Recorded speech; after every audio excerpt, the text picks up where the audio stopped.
Okay. Oh, wait, we're doing a broadcast? I thought we were taking selfies.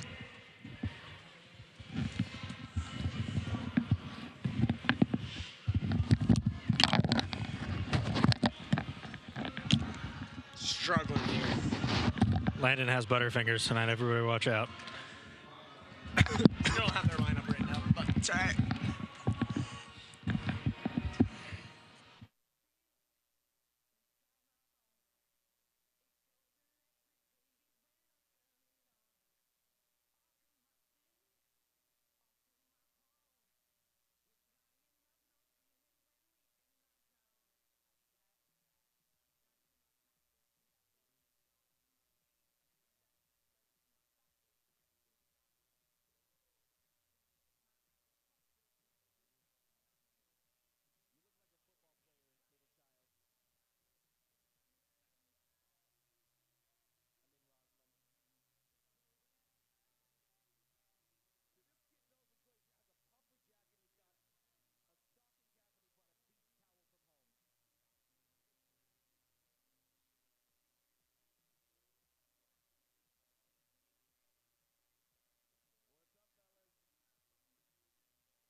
Fans, welcome into Rio Tinto Stadium for this final matchup of the Western Conference schedule and the 2017 regular season. Taryn Meyer, I'm Landon Southwick. Thanks for tuning in tonight as the Monarchs, the LA Galaxy 2, in this matchup that really doesn't have much of any implications tonight, but a big victory lap for the Monarchs. No, definitely. I think you hit it right on the head with the victory lap. I think most of the playoff seeding is going to be decided elsewhere. We're going to have one eye on this game, one eye on our computers, definitely. But I think it's a good chance for the Monarchs to really elaborate on what they want to do come playoff time here next Friday. Monarchs secured the 2017 regular season championship last week with a 1-1 tie against Vancouver and a little help elsewhere. We'll throw it down to the national anthem and come back with the lineups. Oh, say, can you see by the dawn's early light what so proudly we hail at the twilight's last gleaming, whose broad stripes and bright stars through the perilous fight o'er the ramparts we watched were so gallantly streaming, and the rockets' red glare, the bombs bursting in air, gave proof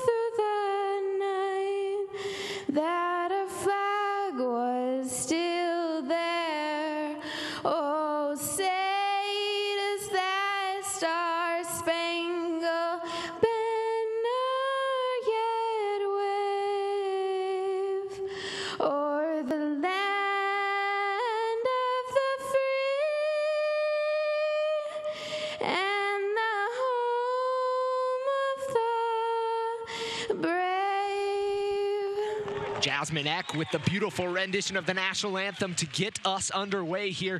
Taryn, let's jump back into our conversation we were having moments ago, talking about really what was last week and the monumental event that took place here at Rio Tinto Stadium. Look, it was a very uneventful, undesirable, maybe 1-1 draw with the Whitecaps too, but look, doesn't matter. The Monarchs, their trophy cabinet got a little bit heavier last week, winning that regular season championship shield, and good for them, but guess what? Celebration's over. They had their time during the weekend and into Monday. They've been hard at work preparing this week, and now the five-game season begins here tonight. And a 5-game season it is.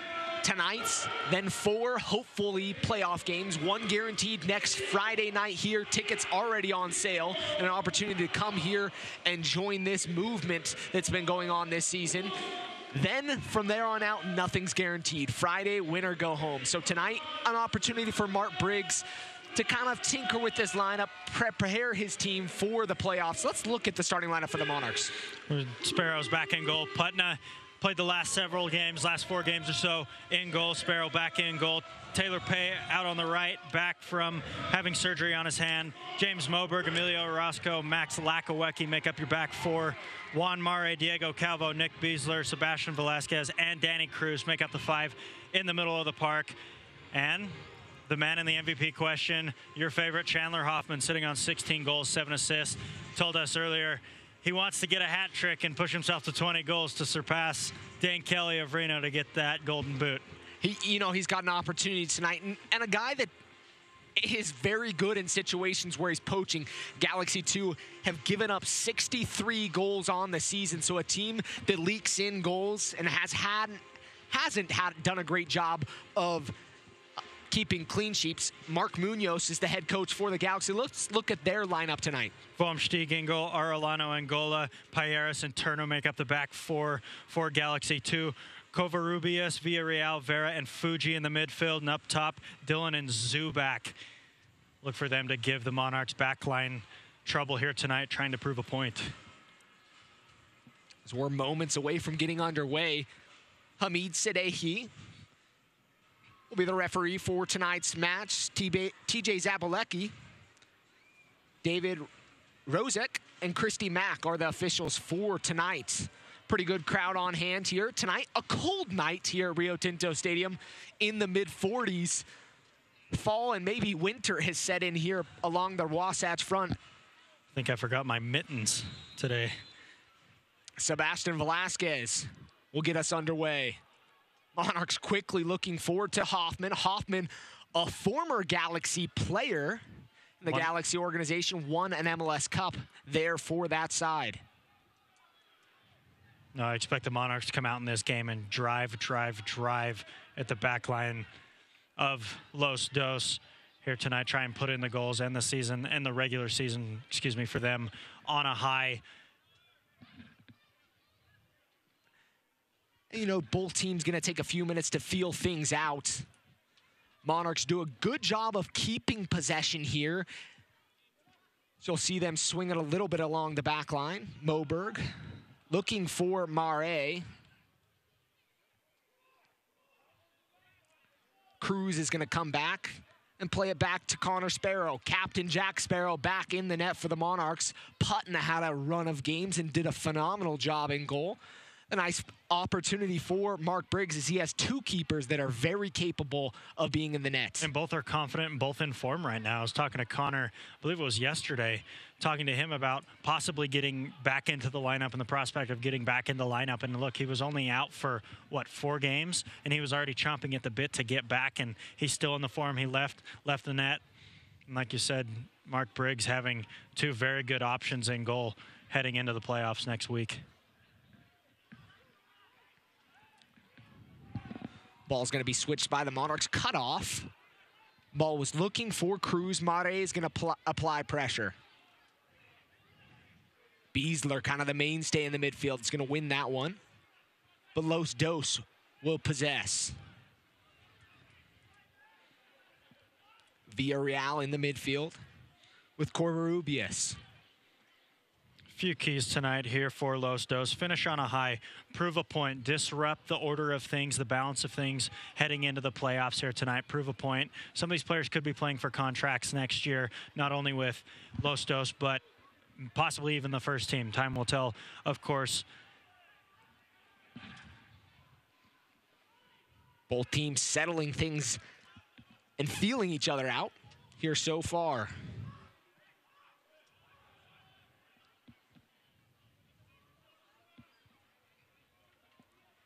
Ball looking up over top to Zubek.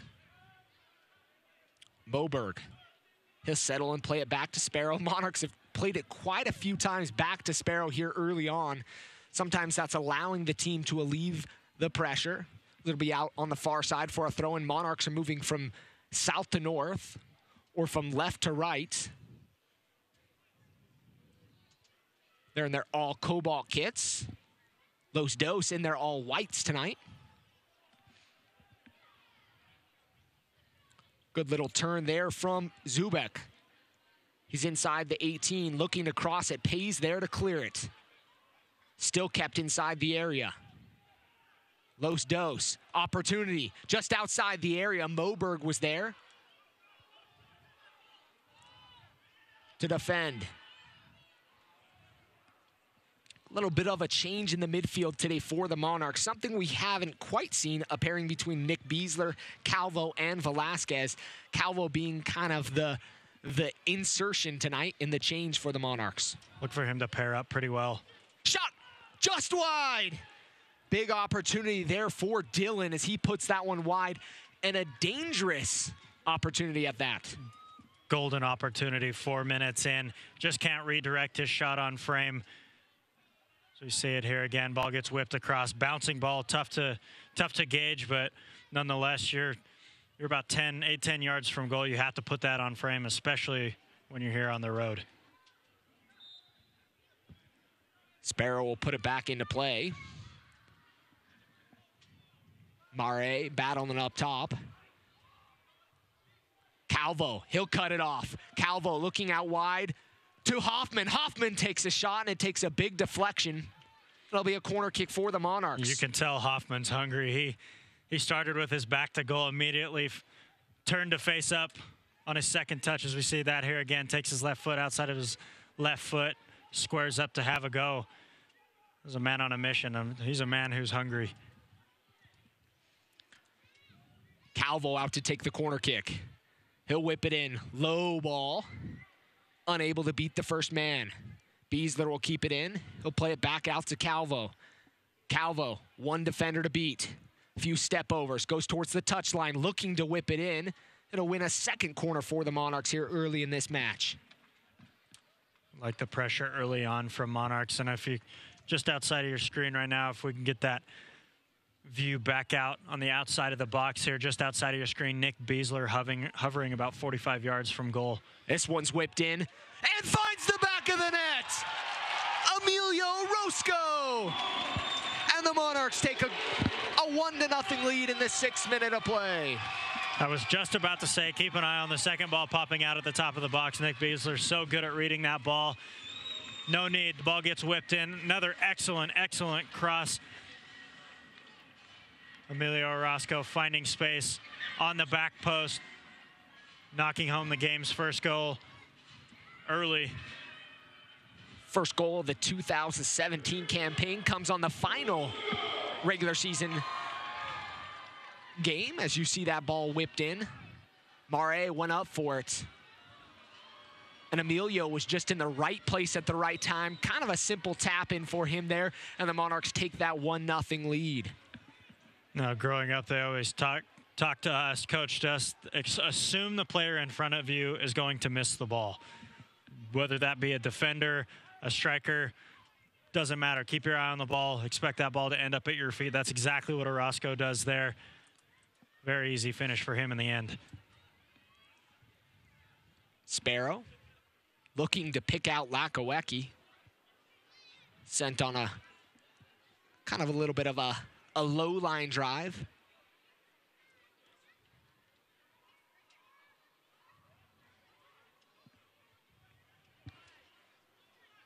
Los Dos are going to swing it. Mike Munoz in his first year as head coach of Los Dos was the former director of the academy, so we got a lot of young guys and used to playing young guys. As the Monarchs are going to win possession back. No, I love that young guys are getting a chance on the USL stage, the professional stage. Obviously, we know the development academy. You and I know that very well here with Real Salt Lake, having arguably one of the best academies in the country. Same goes for Galaxy too. Having those players being able to come up and play at the USL level, maybe even higher at times, I think that's so invaluable to the growth of soccer, not only for these clubs and respective clubs across the country, but for soccer in America. And Taryn, that's one thing we've talked a little bit about. I mean, development. There's a lot of conversation right now going on about development, how you handle that, how that works, especially with the failure of the U.S. national team to qualify for the World Cup. But you've got a team like the Monarchs. 3 years ago, in their first season, it was a lot of young players, not much experience, but a lot of guys were getting opportunities. One or two are still around, but it was all about opportunities. Now you've seen more of a mixture of some young youth as well as some veterans, and you see the result. And look, with the veterans and the young guys, look at how much we'll stay on the Monarchs as the results of the Monarchs right here. But if you look at the mix between the young guys and the older guys, what that has done after the first 2 years of existence for the Monarchs, what this year has been so incredibly important, not only for them, but for the growth of the club and the team. And on the flip side, Los Dos have been a part of the playoffs for 3 consecutive seasons until now. This will be their first year in their existence that they will not be in the playoffs. So Moberg's going to go up there. Challenge, it'll be cleared out, but there'll be a foul just on top of the 18 as Dylan and Moberg went up for the challenge, and it'll be a foul called on Dylan. But like I was mentioning, in those first 3 years, very successful. A team that won a USL Cup, a team that was very capable of winning games, a good quality side. This year, they've kind of dropped off. And, you know, for the first time in their history, they've had 50 wins over their 4 years. They got that 50th win last week in their 3-2 win. So still some positives to take away, and there's some very quality players out on the pitch tonight for them. Look, and their first team didn't make the Major League Soccer playoffs as well. It's kind of been a down year in Los Angeles, but the funny thing is with the Galaxy and Los Dos, you can never really count them out for more than a year. Like you said, they've had a rough go at it, but I don't expect this Galaxy team, or an organization as a whole, I'll say, to be down for very long. Cruz out wide. He looks to whip it in, and he'll win the 3rd corner of the match for the Monarchs here early on in this one. Monarchs took a few minutes to settle in and really have looked like a high-quality playoff team here in the last few minutes. Attacking, distributing, and a lot of ball movement. Sebastian Velasquez will whip it in. Using the width of the field as well. Looking to the back post. Vomsteg's going to punch it away. It'll be kept in by Calvo. Pay up in territory that he's not used to, and he'll be taken out. Vomsteg doing such a nice job to fight through traffic there to punch that ball away. Gets around 2 or 3 guys inside of his own 6-yard box, laying out to clear that ball. Good footwork there from the goalkeeper. Corvarubius will be called for the foul. So he takes down Taylor Pay. Corvarubius, the veteran of the side, 26 years old.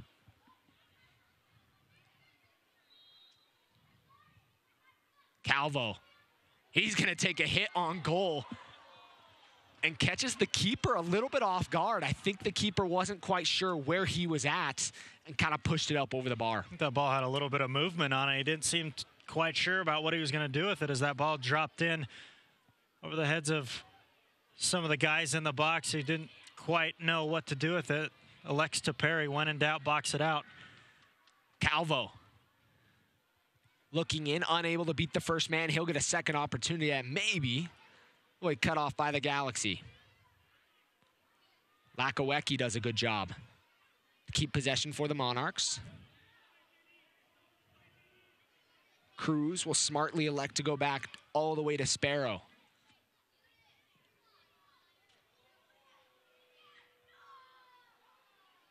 Mare almost was able to settle that one. He has 2 goals on the season. I like that ball from Connor Sparrow, that big diagonal ball, switching the point of attack, trying to switch the point of the attack, spring either Chandler Hoffman or Mare early into space on the right, on that wide side, on that far side. Plenty of space to operate out there if he can get the ball that direction. Mare running. Hoffman was in front of him. He'll pass to Calvo. Calvo splits the defense. Velasquez, nice little fancy footwork, able to turn and get out of those tight little spots. Gotta love the Latin flair he brings. The ball always just seems to be glued to his foot. How nice would that be?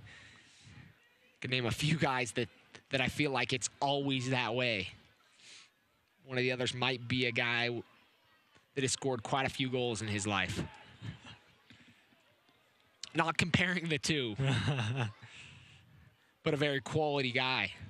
Pay to Beasler. Beasler with a nice turn. One guy who Barcelona fans would love to see stay in Spain. Mare, he's going to try to get in a foot race with Ariano, and Ariano's going to play it out for a Monarchs throw-in.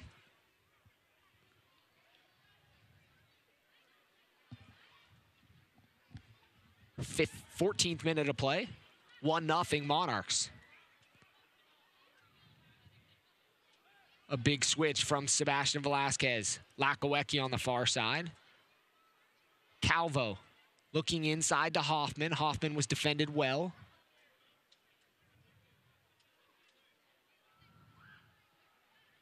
Velasquez looking for Hoffman. Hoffman was making the signal to Velasquez that he was making a run. Just unable to get it, the height and lift on that one. It'll be another turnover. Beasler running at the defense. Out wide to Calvo. Calvo looking in the box.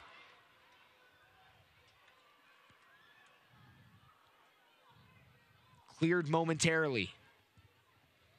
Monarchs throwing quite a few numbers forward right now. Again, attacking those wide spaces, causing problems for the back line of Galaxy too. Chandler Hoffman and Calvo getting into dangerous positions in the box. You're almost seeing a 3-back there from the Monarchs. You'll see Orozco, Pay, ball up over top, a little too far, and Moberg kind of playing as the 3-back. Cruz playing in space, as well as Lakowecki on the far side playing in space. And look at the way Danny Cruz is tucked toward this near sideline, almost as if playing that right back position. That means Sebastian Velasquez dragging towards this near side as well, opening up those gaps in the midfield for Nick Beasler to step through and win defensively.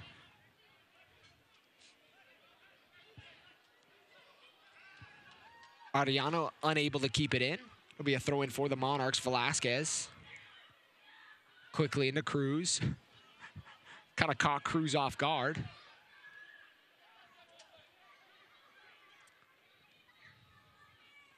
Zubek applying a lot of pressure. Lakowecki pretty high up on the pitch. Like I mentioned, it really kind of is looking like that 3-back, kind of making that adjustment. Lakowecki has sat mostly at the midfield stripe. Ball's here on the near side with Ariano. Defended by Velasquez. He's trying to call for a run of his teammate Vera. Vera's not a name we've mentioned so far tonight. Really hasn't got into the flow of the game. Really inactive there, and look for Arellana. That's the second time in as many possessions he's given the ball away for a Monarchs possession here on this near side.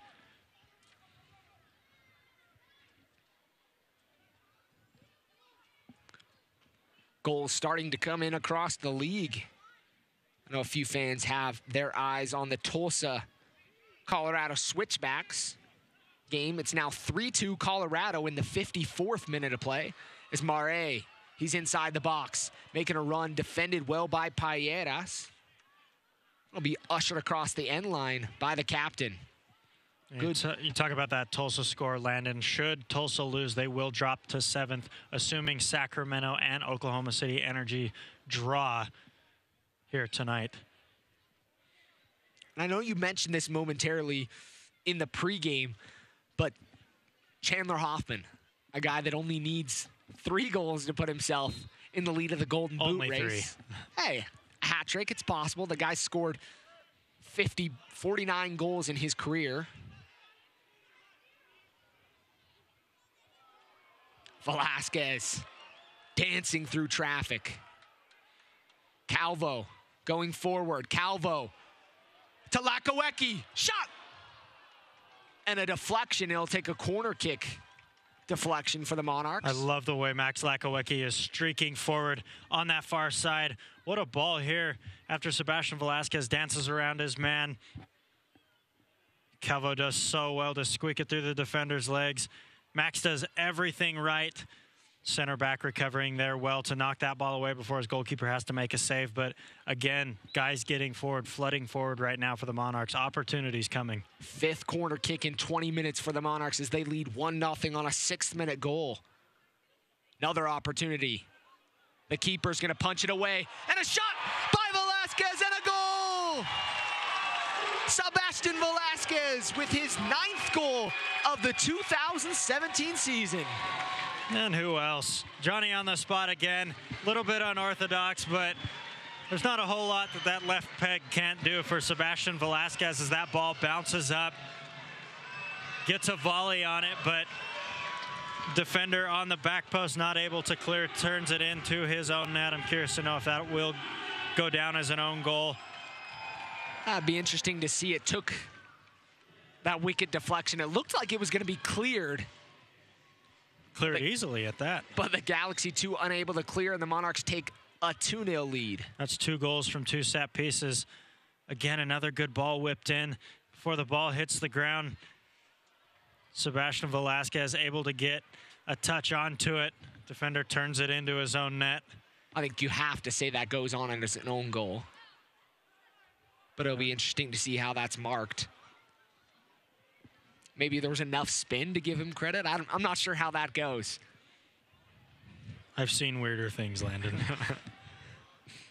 I think in the first 2 seasons of the Monarchs, we saw some weird things here.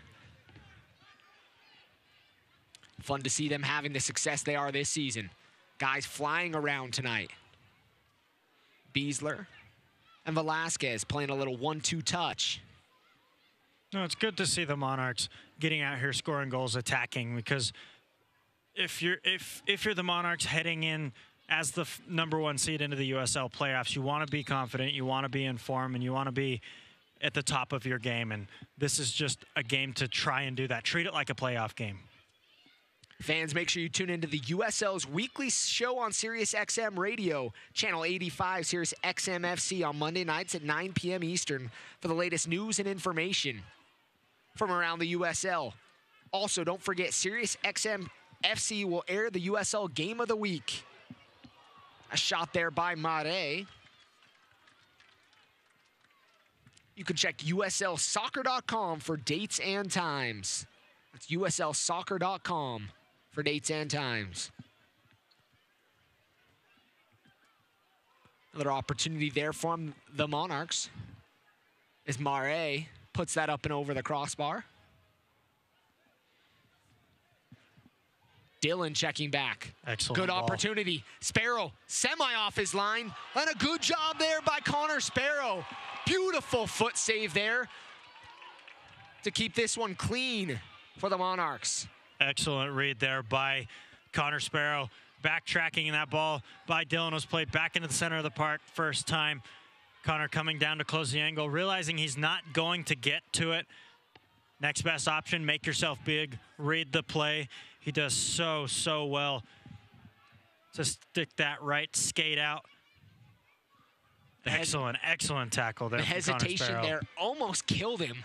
Really kind of hesitated. Looked like he could have got there from our angle, but did a good job to make sure that foot was there to just make sure it was touched away from the attacker.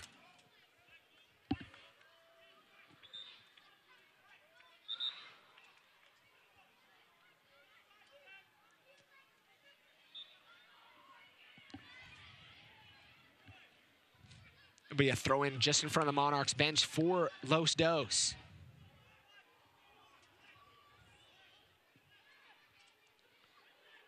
A nutmeg there by Vera. Corvarubius will take a shot from distance. Not a bad strike. Had Connor Sparrow guessing, unable to hold on to it. Almost gives up a rebound, but able to recover. That ball had a little bit of dipping and diving on it.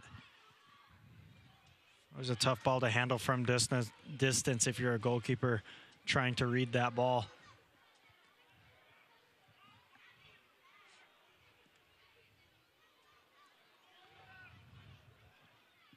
Monarchs trying to get things settled out in the back. They're able to clean things up. Beasler will check back. To be honest, Landon, this game could be 2-2 right now. Monarchs take their 2 opportunities. One in the 4th minute for LA. If that one gets put on frame, you have to think that it hits the back of the net. And then if it's not for Connor Sparrow, that's a 2nd goal for Zubak. Connor Sparrow with 7 clean sheets on the 2017 season. Velasquez was going to get fouled there, and he's going to give us a little shoulder dip after the play.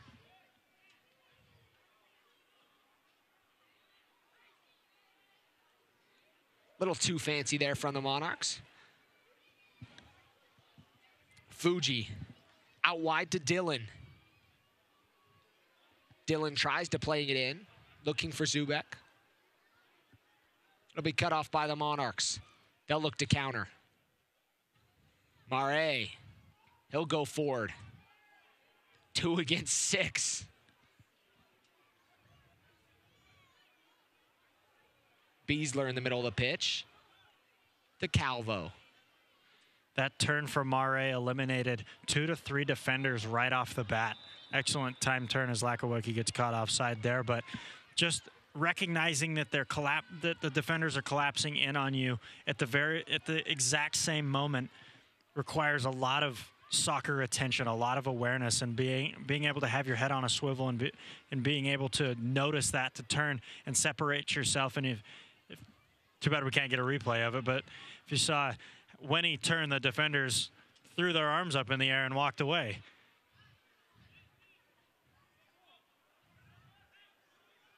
Ariano, Tavera. Nice give and go from Los Dos. Beasler there to cut things off. Calvo moving forward. He'll slow things up. Cruz running up the right side, and that ball's going to be too far out in front of him. It'll be a goal kick for Los Dos. It's the right idea there from Nick Beasler. Just overcooked just a hair. Again, those wide spaces. Max Lakawicki, Danny Cruz, Diego Calvo isolating their defenders 1v1. Monarchs enter tonight's match 19-5-7, 64 points on the season. Los Dos 18-5 with 31 points. Kind of a tale of 2 clubs for the year. And if you would look at in the last 2 seasons, you probably could have seen that script flipped. This year with the Monarchs having a very successful season. Fans here got the 2017 regular season championship shirt.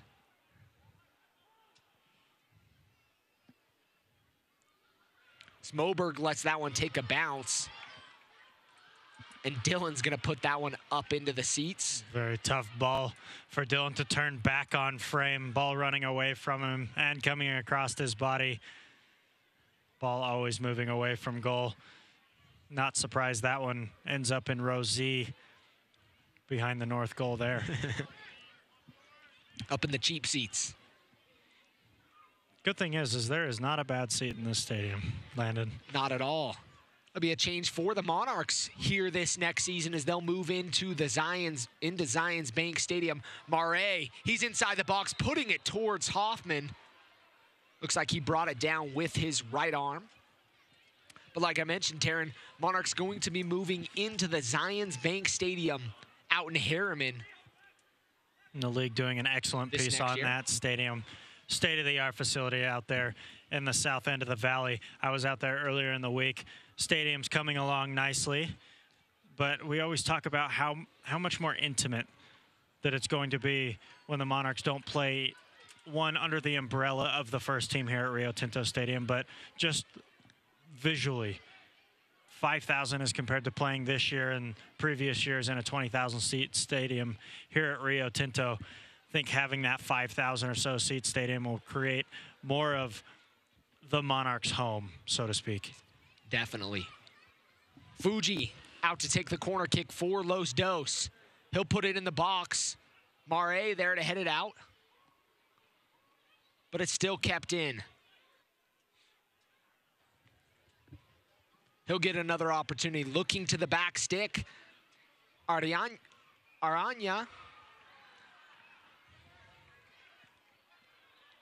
excuse me.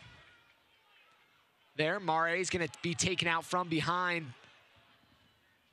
But the center referee is going to point to the ball, saying he got all ball. Good tackle there from Los Dos. Not too many arguments there from Calvo. I would have to agree that's the right decision there from our center referee here tonight. Pay is going to lay chase. Will be kept in by Turner. Velasquez. Beasler to Cruz, back to Beasler. Mare, the midfield stripe. Lakawecki down that far side, he's got space. He literally is just sitting up in that attacking midfield role, attacking wing role out wide. Pay there to cut it off. Good read there from Taylor Pay, sticking that late foot out. Trailing leg. Still trying to confirm if that was an own goal or goal by Sebastian Velasquez. I believe in the stats it shows by Velasquez. Official account for Los Dos saying own goal. So we'll have to figure that out. Beasler out wide to Lakawecki on the far side. Lakawecki to Calvo. To Hoffman, see if he can turn. Defended well by Payeras. Will be a foul called.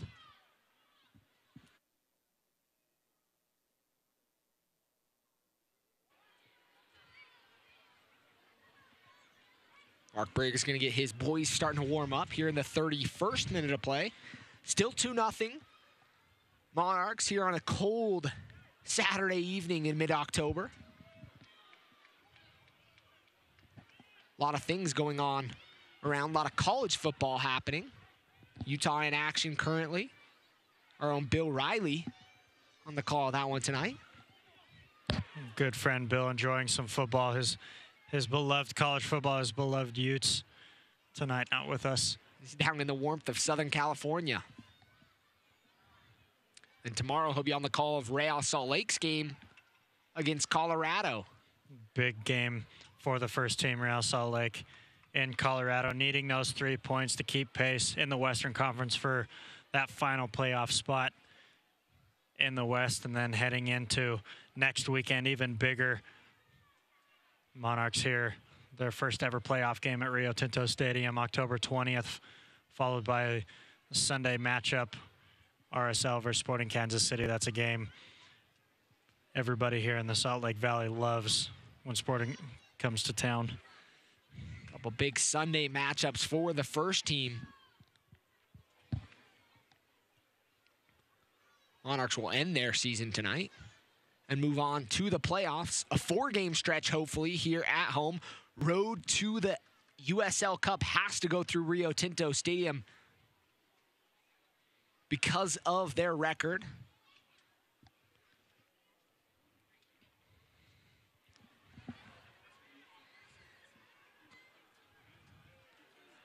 Mare.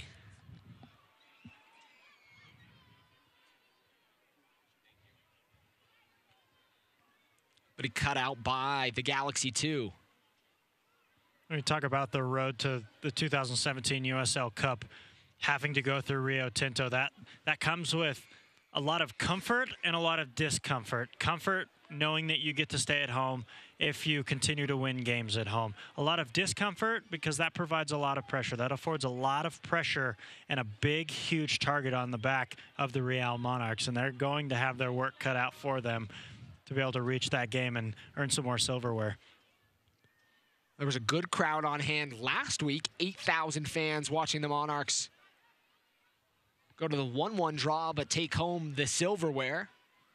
Cruz looking for Mare. Will be headed out by Angola.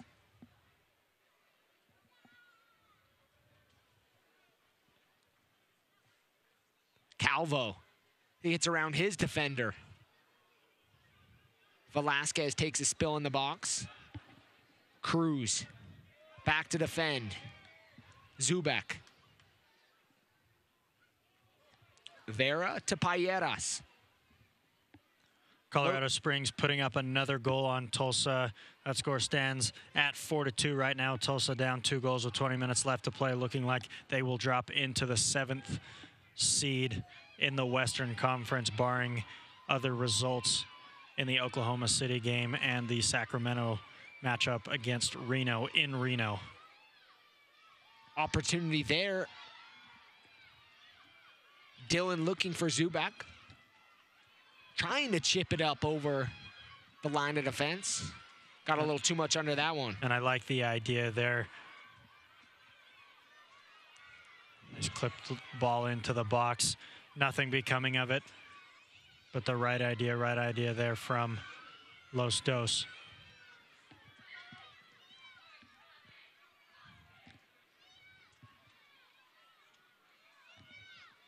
Los Dos, like we mentioned, having struggled in their last 5 games, lost 4 of their last 5. Sole victory coming last week in a 3-2 stoppage time winner by Payeras. Lassiter and McBean had the goals as they were able to pull up the 3-2 victory in Southern California over the Timbers 2. Great win for them, great confidence booster, especially after being shut out in 3 straight games running from September 23rd to October 1st. Good way to close out the home slate if you're head coach Munoz. Job there by Cruz. Los Dos applying a little bit of pressure here late in the first half. Ball and an opportunity there for Dylan. Goes just wide as Moberg challenged with him. Dylan's got a size advantage, you can see. Done a good job of getting up for those. No small task defending there for James Moberg. Does well just enough to put Dylan off as he glances his header wide. Nothing doing there for Connor Sparrow. Dylan stands at 6'3". Lakawecki up over. And Lakawecki's going to be called offside from the near side official. Looked like a well-timed run to me. Maybe just a half a step. AR must have had a better angle on it than we have, believe it or not. Mare looking forward to Hoffman. A good job by the Monarchs to try to quickly apply pressure. Los Dos throwing some numbers forward. Fuji, he's going to get on the end of it, sends it in the box, and Sparrow will collect. Captain Jack quickly outlets. Calvo's going to have a getaway from. Shot from distance by Vera. It's going to take a deflection off his teammate, Dylan. Dylan looks like he came up a little lame on that one. Not look like that ball hit him very nicely in the back of the thigh there, getting in the way of what looked to be a well-struck shot. Looked goal-bound. That was a questionable flag up. It's the second one in as many minutes, and that one I can almost confidently say Hoffman was definitely onside and off to the races there. Hoffman looked hungry early, hasn't really got many opportunities here as of late. So we're in the 38th minute of play. Looking forward, opportunity. Big save, Sparrow. Captain Jack coming up big again on Ethan Zubak. Sparrow doing such a good job, making himself big one-on-one. Zubak looking for that far post. Again, he gets low, stays big, throws out. Again, that right skate of his, hockey save to clear the danger. Someone better be giving him a foot massage tonight. Where's Marshall? We'll have to ask him in the postgame if he got a pedicure on that right foot. Sparrow looking for his 8th clean sheet of the year, keeping it intact with 2 fantastic saves here in the first half of this match. Again, good chances, 3 or 4 very good chances for LA Galaxy to put some goals in.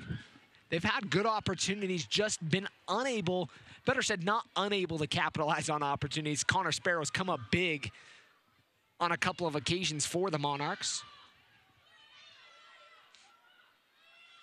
Velasquez back to Beasler.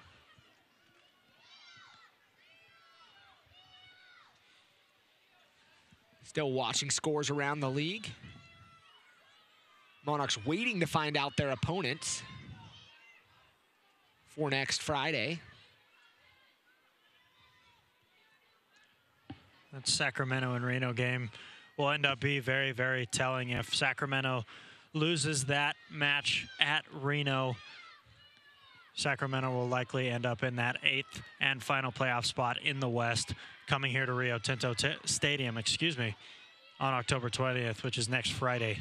And they're a quality side. Very good side. Side that knocked out Real Salt Lake out of the U.S. Open Cup. Fuji defended well by the Monarchs. You bring up that U.S. Open Cup game, Landon. That game in Sacramento, a 4-1 loss for the first team in Real Salt Lake. A game that a lot of these Monarchs players featured in Sacramento. Ball clipped in the box. Headed away by the Monarchs. Calvo's going to try to save it. Looks like he'll get there. A few of the Monarchs guys looked like they have a little bit of a tired legs. I don't know that everybody looks as clean as you would hope at this point in the season. Mara is going to be called for the foul. Velasquez. Just trying to shepherd the ball away from him, run a few seconds off this first half clock. A bit of gamesmanship. Ardiano. And Velasquez went at it. 41st minute.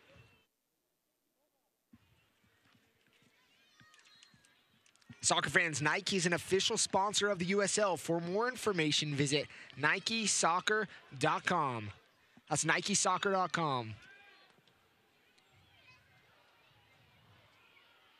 Ball's inside the box, cleared out by James Moberg.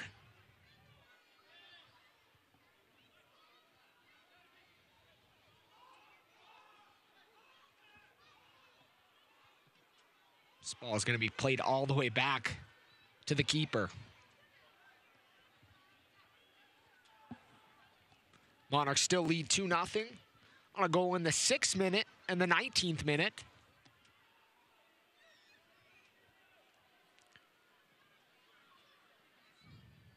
Beasler did well there to cut it off, but unable to find a teammate in doing so. Vera tracking forward. Nice ball there. Vera still with him. Nutmeg. Vera's going to find it. Vera turns the corner and a goal. Vera is going to pull one back for Los Dos here in the 42nd minute of play. On kind of a lucky little pinball, finds his feet again, able to get around Sparrow and put him in the back of the net. But all credit to Vera as he continues his run. I thought he turned a bit early, put his back to Taylor Pay in the goal early on, tries to nutmeg Taylor Pay. Continues his run well and beats Connor Sparrow, who we've seen make several key saves in this first half. Does well to get around him, fake the shot, get around him, and tuck the ball home. All credit to him. Great goal from him.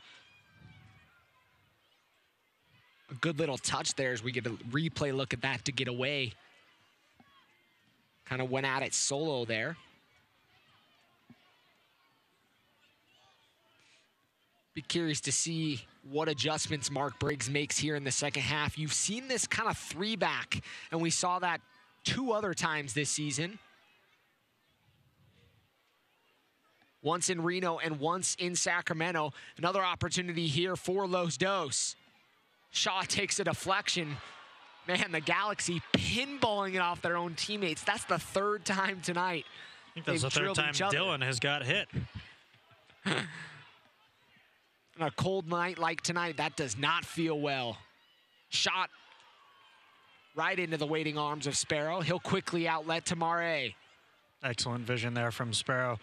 We've talked about it several times this year. The Monarchs having a tough time closing out games and halves, first halves and second halves. Again, giving up a goal in the final 5 minutes here of the opening half. Beasler.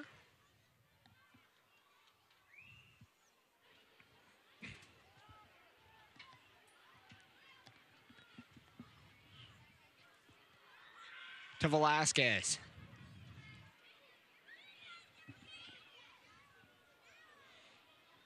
Back to Moberg. Alave up having a conversation with Briggs. Or excuse me, Glazer.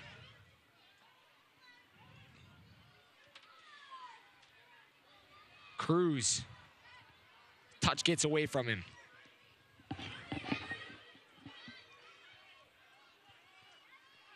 What are you throwing for the Monarchs? Mare. He'll try to turn. A lot of pressure from behind. The Monarchs will regroup in their own half. I like the way Galaxy, too, are stepping up their defensive lines, both through the midfield and in the back to put pressure on the Monarchs. First 20, maybe 25 minutes or so, we didn't see a lot of that coming forward in groups, organized groups, doing such a much better job at it right now and getting a goal because of it. Kind of trying to find those gaps. You've seen a few of the mishaps in the mid, or excuse me, Sparrow there to come out and punch it away.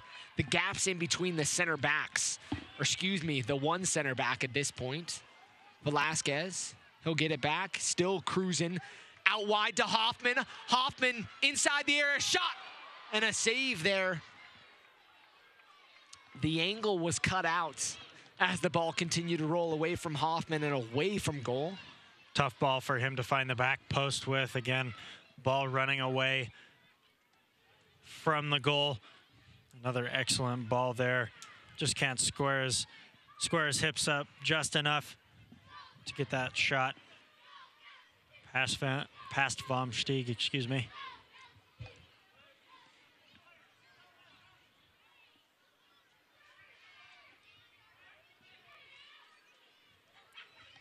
Ariano will throw it in. 45 minutes have been played. I don't know if I saw a stoppage announced. 1 minute of stoppage here in the first half. And that 1 minute is done as we've played 45 minutes of soccer. 2-1 Monarchs here. And what's been an exciting first half for both teams, opportunities of plenty. The Monarchs being the aggressors early on, getting those 2 goals early on coming from set pieces. Always important to tuck home your set pieces, but I've been impressed with Los Angeles Galaxy 2 tonight. I think they've, 1, weathered the storm.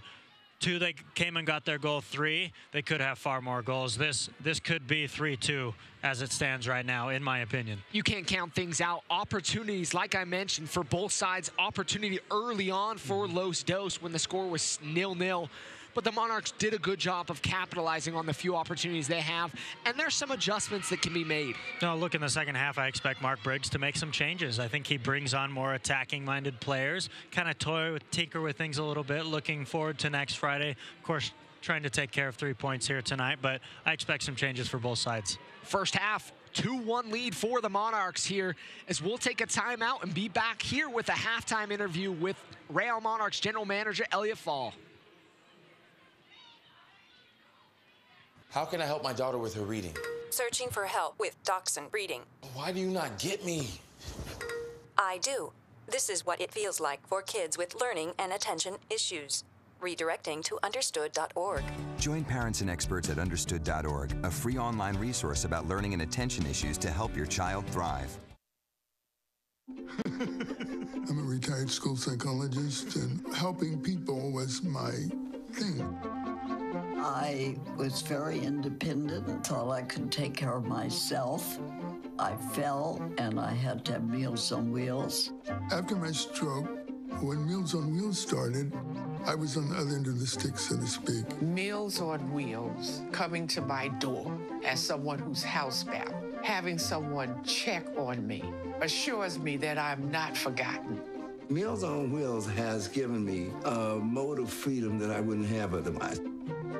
We're the clients. We are the clients. We are the clients of Meals on Wheels.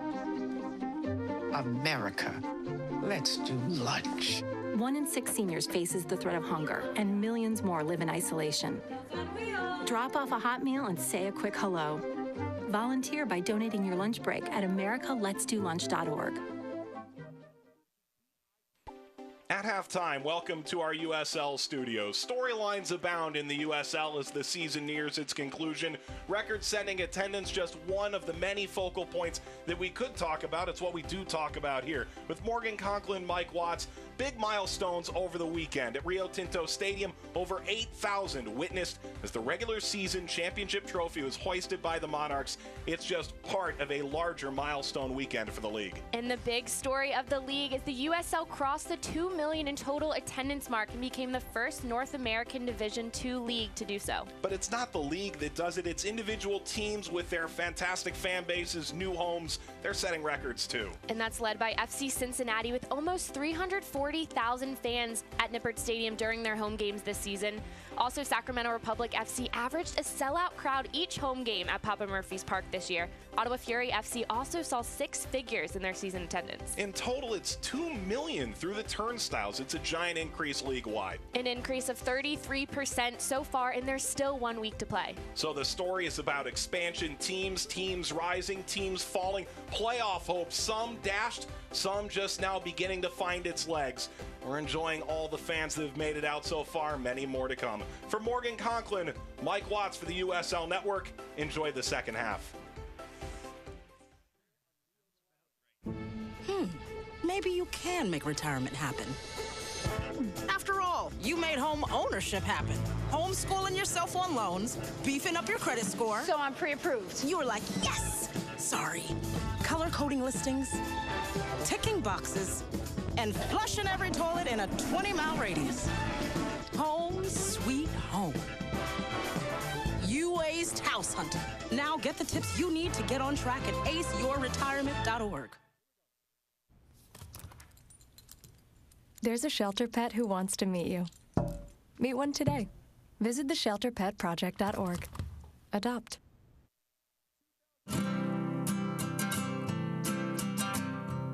Every day across America, excess food is gathered by a network of good people at local food banks, giving hope to millions of children who struggle with hunger. They've earned their wings, and you can too. Together, we can solve child hunger. Support Feeding America and your local food bank at feedingamerica.org. Welcome back. We're here at halftime. Real Monarchs SLC up 2-1 over LA Galaxy 2. We're joined by special guest, Real Monarchs General Manager Elliot Fall. What's Elliot, up, guys? Hey. Thank you for joining us. As usual, big weekend last weekend. It was a big weekend last weekend. It's a big weekend this weekend. It's a big weekend next weekend. It's all big weekends the rest of the year. First off, before we even jump into questions, I have to get off a question. Is that a playoff beard we got going on there? Honestly, it's just lazy. Come on, really let's call it a playoff. Maybe we'll call it. Yeah, my wife would kill me, but So I'll try to grow mine with you. Yeah, let's do it. I'll shave tonight, then we can call it a playoff beard after that. All right, deal. Yeah, you and I both. Anyway. Deal. No, big weekend last weekend. You guys got the chance to lift the USL regular season championship shield.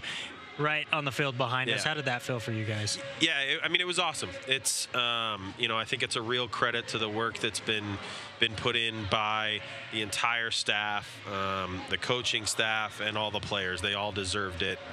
And anytime you have the opportunity to lift a trophy, you got to relish it, because those don't come about that often, and it's a lot of fun. It's a lot of fun to do it. It looks like you guys had a ton of fun out there. Yeah, we did. Not the most eventful game, but nonetheless, the cabinet gets a little bit heavier. For sure. You know, sometimes that's what's important. The guys knew what they had to do. Yep. They knew exactly. It wasn't, you know, you have to win this game and you win a trophy. Yep. They knew what they had to do, and they were able to accomplish it. Certainly. I mean, there are times where you absolutely need to just buckle down and get the job that you need done to take that next step. And last weekend, that was getting a draw to clinch the Shield. I mean, and truthfully, we had clinched it before the draw, but the guys on the field didn't necessarily know that. So, you know, it's about getting the job done, and then you can celebrate. And so, I mean, talking a little bit about getting that job done, how do they get a job done like that tonight? I mean, you're in kind of an awkward part. 5 games really left if you make a run. 4 games, season officially starts next Friday night. But how do you stay motivated for a game like tonight? Yeah, I mean, it's tough. It's a game like tonight is really tough when, honestly, neither team has anything substantive to play for. I mean, obviously you want to work on some things, and, you know, we're trying out a little bit of a different formation. We're doing some different stuff. You want to get some players some time, but it is tough, and you know, everybody out there is a professional because of how competitive they are, and that level of competition and that fire that gets them there is what drives them. And the truth is, no matter what you want to say, it gets diminished a little bit when the game doesn't mean anything in the standings. But for both these sides, both affiliated with MLS clubs, there's guys playing for first-team contracts. Oh, absolutely. I mean, and I don't mean to say that it's not, you know, that the game doesn't mean anything. I mean, the game, it's always important to put your best foot forward and to perform. But you know, in some ways, and it's not completely like this, but it's like a preseason game where you're out in a preseason game, and it's important to perform, and it's important to show what you can do, show your coaches, show the staff, all of that, show your teammates. But you also, in the back of your head, are thinking, I don't want to get hurt. I don't want to do this. You know, I don't want a red card. And the truth is, the worst thing that could happen to us tonight would be a red card or an injury that keeps the guy out next week. So that's always in the back of your head. It's tough. It's a tricky balance. And look, I've always been a big fan of Mark Briggs' never settle attitude, and always trying to get better with every game, regardless of the situation. He's never happy. He's never happy, and that's such a good thing, and it's such a good quality to have if you're a coach. And speaking of that, good chance he could be up for Coach of the Year. Want to know your thoughts on that? I mean, obviously I'm a little biased, but I can't see an argument for anybody else. I agree. I mean, you know, the season that our guys had, the season that he kind of, you know, that he drove from the beginning, and it's a little interesting too, because he's in the unique situation where he had to take over a team as the head coach after a game, and obviously under different circumstances than a lot of times in those, you know, when an assistant takes a head coaching job. I mean, this is one where, you know, his previous boss gets promoted to the first team, and so it's a different situation, but at the same time, he had to step in and take that head coaching role that he wasn't necessarily. I shouldn't say prepared. Prepared is the wrong word, because he was a head coach last year. He understands and he's prepared to be a head coach, but he had not gone through the process in the preseason as the head coach, and so it's tons of credit to him. I mean, and on top of it all, he was living with Petke. We found out on For sure. I mean, you're living with now the head coach. You're kind of all those, your world revolved around that. It was a difficult situation for him. I mean, I think we oftentimes say that it was kind of a simple transition for him, and maybe in some senses because he was with the team. Sure, in some ways it absolutely was, because things had been working a bit. I mean, we'd only played one game, but we had won the game on the road and started out well, and he'd been with the team the whole preseason. It's not like he hadn't he didn't know the group, or he didn't know what the philosophies were, or what the plan was, but he had to take the reins on a split second's notice, and he did a remarkable job. And in truth, that's one of the reasons we hired him, is because, you know, we knew that he had that experience, and we knew he was a guy that we believed in if he took the head coaching role. And he was a guy that we saw with that ability going forward. Now, we didn't see it happening after one game, but that's the way it worked out, and he got that job, and he's been fantastic. I mean, I can't say enough about the guy. He's phenomenal. So, Elliot, I want to touch for a second on academy development. Yeah. You know, we've talked a lot about in U.S. soccer right now about development. That's the big topic of conversation. U.S. fails to qualify for the World Cup, and everybody's saying, wait, now what? And I think that conversation bodes well here in Salt Lake. Yes. Opportunities are everywhere for players. Talk to us a little bit about how that transition of the academy being here and the Monarchs now playing in Harriman next year, how that's going to kind of mesh, and how we might see some of that affect the future Real Salt Lakes. Yeah, I mean, it's instrumental to everything that we do. It is at the top of the priority list. Our development pipeline it may be the most important single thing that we do as a club, because, you know, we aren't a massive media market. We're not the New York or the small LA market sides. Yeah, and I small market's not fair. No, I hesitate to say small market. I mean, we are a very relevant team in a market that, you know, I think is fantastic. I mean, I think Salt Lake's a great sports market, and, you know, we have fantastic support. So it's not fair to say small market, but we aren't the market that the big stars in Europe look and say, yeah, I want to go play in Salt Lake. They're saying, I want to play in LA, I want to play in New York. I mean, and that's fine, but for us, that means that we have to find another way to create our, you know, we have to create our own stars. Yeah. And you're starting to see it all over the field. I mean, you've got a guy like Justin Glad, who's been fantastic all year long, and has really, you know, taken that role and run with it. And, you know, Justin came up through our academy. He's a true out-and-out Real Salt Lake Academy product. And I think that as we continue to see more and more of those products from our academy come into the first team and come in through the Monarchs, those are the kind of stories that we hope to see regularly. And I think we'll continue to see those stories. There's guys on this Monarch side that have gone through the academy. Absolutely. Andrew Brody. Yep. They're young. I sometimes feel like we talk about them being these old veterans. Andrew Brody's been around for a couple seasons. Yep. But he's still young. I talk about it pretty regularly.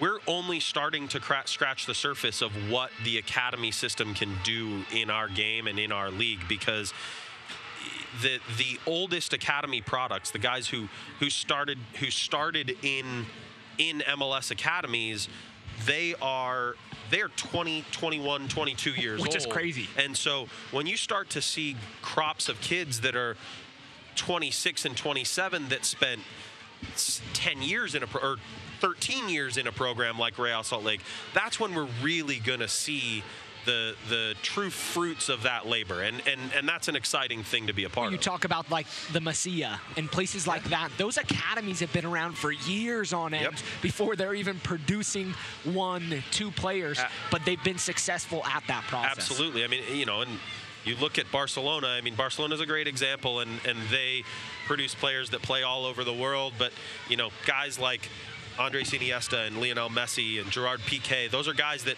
literally came up in their system and grew up since they were, you know, 8, 9, 10, 11, 12 years old in that system. And now that we're starting to see that in the United States, I think that's when we're really going to see things take off. Definitely. General Manager Elliot Fall, thanks for joining us. Thank you, guys. It's always good to have you in the booth. Love it. It's always fun. Absolutely. We appreciate you giving us the insights and kind of the look and your thought and the organization's kind of thoughts at how this whole process is going to work. So we're excited for the future. Absolutely. Anytime. We'll appreciate it. Go get a warm jacket on and sit down as Craig Weibel pokes his head in. Oh. Looks like he's a little warmer. Probably. He's got Boss hot is chocolate. coming after so you. yeah, he's got hot Lucky chocolate. him. And who knows what he's doing. Running amok. Absolutely. All right, guys. Well, thank you. Thank you. Covarrubias is going to be showing yellow here. Trying to sort things out. Payeras and Velasquez now going at it. The last thing you want to see is any card shown that may affect things moving forward. Yeah, Elliot touched on it. The worst thing that could happen for the Monarchs at this point is injuries and or red cards. Something they will definitely look to avoid as we look at it here again. Definitely a late challenge first off, and then just a frustrated tackle from behind. Silly to say the least there from Covarrubias, and then a few extracurriculars with Sebastian Velasquez. And we all know, Taryn, that's a professional foul. That's what it is. Those happen. That's normal. But here's the thing. When it's like that, kicking a heel against it, that hurts. That does not feel good when you're crossing your legs, and injuries come in situations like that. No, I think you're absolutely right, and I think it's, in a way, it's putting the opponent in danger because of your frustration, and I think the referee did a very good job to issue a yellow card right there, and Nick Beasler and Sebastian Velasquez have every right to be back in the referee's ear to maybe even ask for some more. There's a change made for the Monarchs. At halftime, Michael Gallagher, replacing the goal scorer, Emilio Orozco.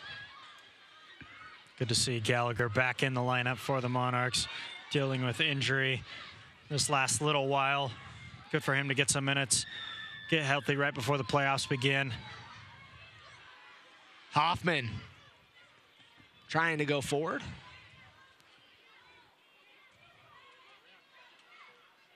Calvo. Moberg wins in the aerial battle. It'll be a foul.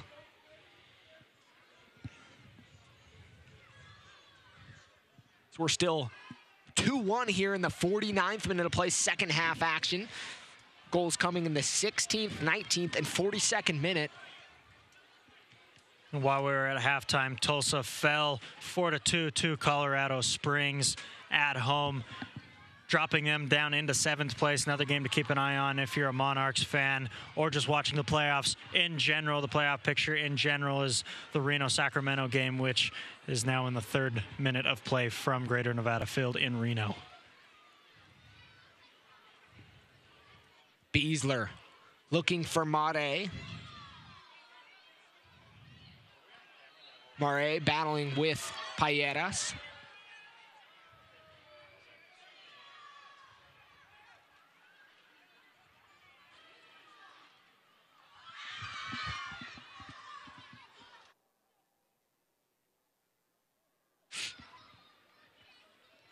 Ball's out wide with Los Dos.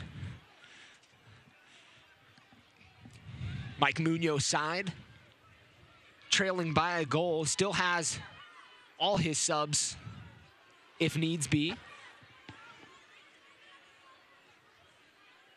Payeras to Covarrubias, to the Galaxy mainstays this season.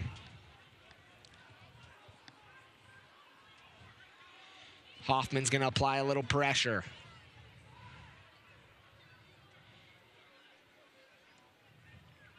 Lakowecki will cut it off. Calvo in the midfield to Velasquez. Lakowecki able to keep it in. Back to Gallagher, to Calvo. Hoffman is working up top. Still hasn't been able to find a super great opportunity. Had shots, has 2 shots tonight, coming at tough angles though.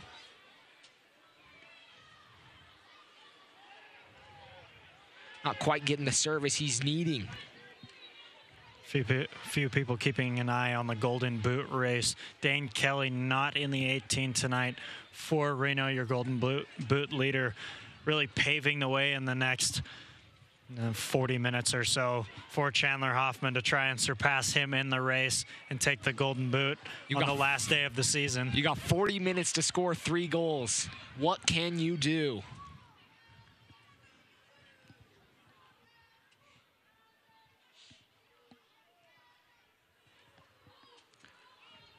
Gallagher. He'll play it back to Sparrow. Sparrow's going to kick it high. We headed forward. Mare. Hoffman. He'll get on the end of this one. Hoffman just outside the 18. He takes a crack. Takes a deflection. It'll be a Monarchs corner kick, the first of the second half. Like the idea there from Chandler Hoffman as he goes 1v1 with the defender, squares up. Bit more of a sure shot there. Takes the deflection out for a corner. Still, anytime he gets the ball, you know he's going to turn and go a goal with that left peg. If he can get that shot off, you know he's going to tonight. Calvo put it back post, looking for Gallagher. Gallagher was up. Looked like he was riding on the shoulders a little bit of the defender. He had his hands all over Angola, rising up near the back post of that corner kick. Obvious foul there.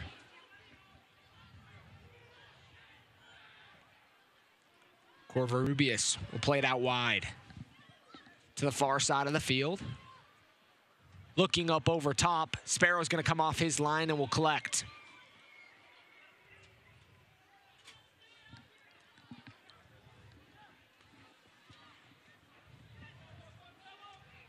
Lakawecki trying to go forward to Calvo. Calvo was making a nice run there.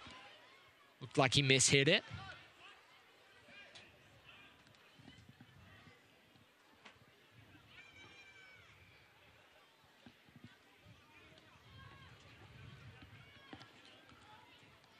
Monarchs giving up 31 goals on the season. In comparison, 65 given up by the Los Dos. And just speaks so highly of the Monarchs back line and their goalkeeping core this year. 31 goals in a 32-game season. You guys can do the math about a goal a game right there. That's very, very solid. Mare just outside the area. Looking to Hoffman.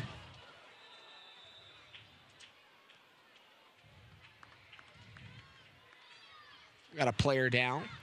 Angola taking that one straight to the diaphragm, getting the wind knocked out of him. He hit the ground in a heap. Never going to feel good getting the wind knocked out of you. Training staff not too worried. Looks like he's going to be up and all right.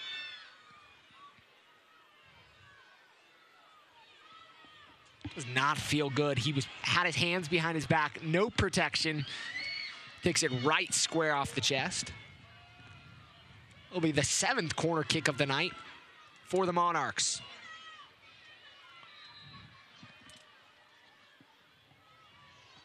Back post. Moberg's going to keep it in. Back out to Velasquez. Velasquez. Mare's going to challenge the keeper. Collected by Vomsteng. Does a good job to come off his line. Floating ball like that, you're always going to be challenged by the attackers. Calvo doing just that.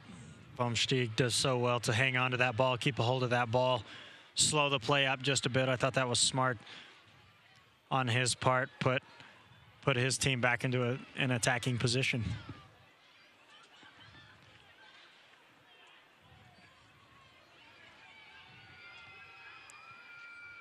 Turner.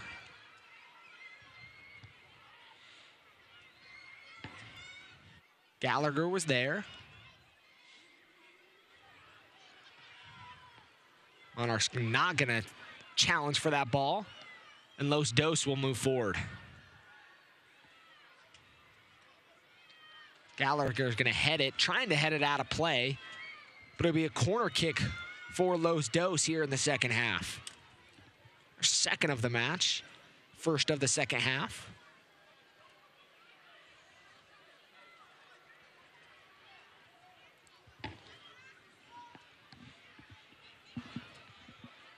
I expect the Galaxy's pressure to be really high here in this second half, trying to find that equalizer. And like I said, trying to go and make a point, prove a point, and end on a high note. We saw him nick a late winner last week at home.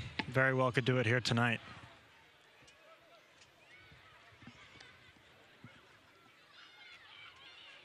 Lakawecki will have a throw in right in front of the Los Dos bench.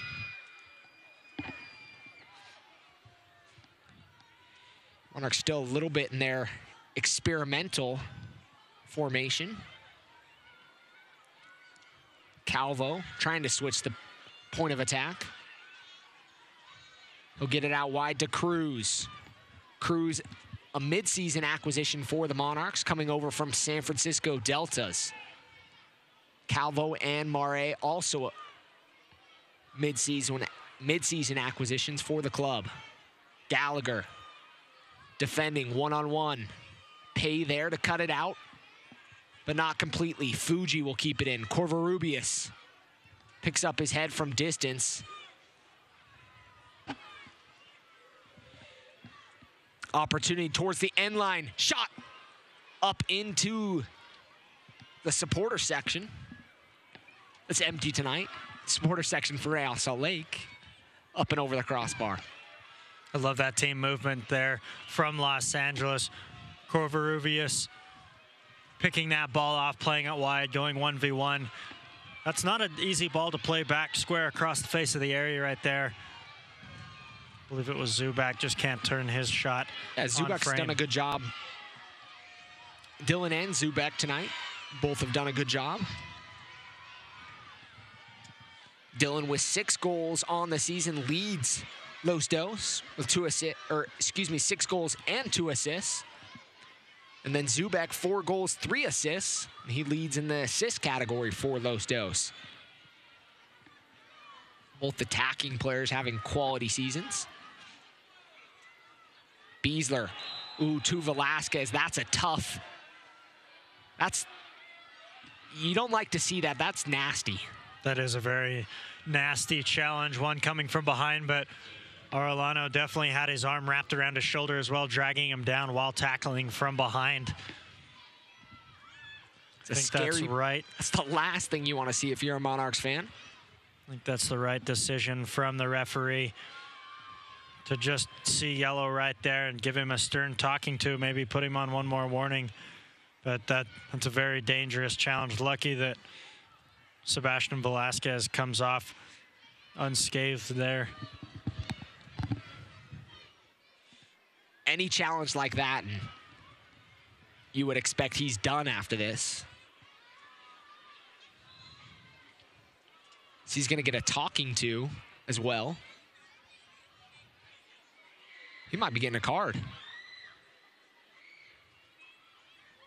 No, if he was going to his side pocket. Almost looked like he was going for yet another card, maybe after communicating with his assistants, but now that puts the Galaxy in a very awkward position this next half hour or so, knowing that one of your defenders is on a yellow card and possibly for that challenge may not get another warning. Not only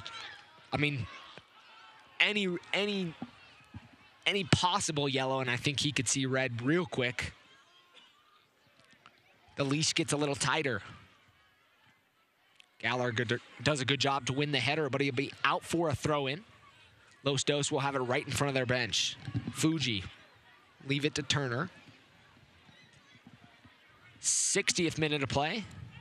Still 2-1 Monarchs. 2017 regular season champions leading 2-1. This ball looking up over top. Cruz there defending.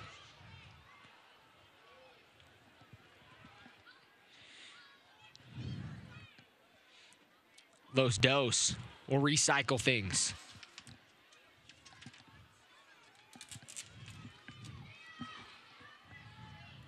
Nice looking ball there. Fuji tries to play it forward. Fans, make sure you tune into the USL's weekly show on Sirius XM-FC, Channel 85 on Monday nights at 9 p.m. Eastern for the latest news and information from around the league. Also, don't forget, Sirius XM-FC will air the USL Game of the Week. You can check that out on uslsoccer.com for dates and times. That's uslsoccer.com for dates and times of the USL Game of the Week.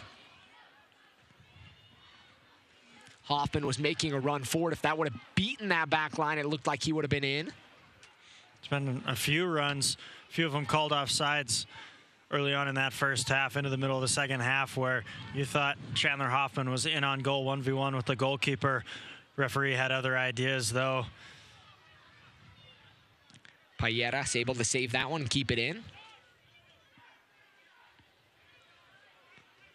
To Turner. Monarchs applying a little more high pressure here in the last few.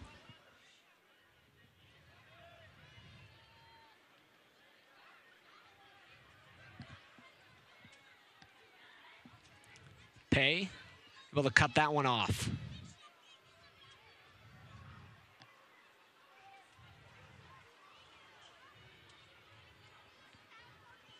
Angola. It'll be out for a Monarchs throw-in. I expect to see another goal in this game. I think the Real Monarchs now starting to turn up the pressure a little bit. Guys starting to get warmed up, fresh legs, looking to come into this game. Mark Briggs trying to sure up things before next week. I think with that added pressure on the back line of Los Angeles, I think there's a very good chance that the Monarchs can go and grab another goal here. Lakawecki to Velasquez.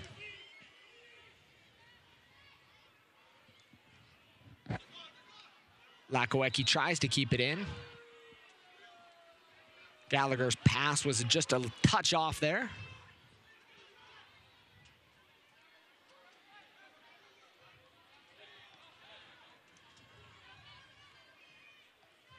Ball forward.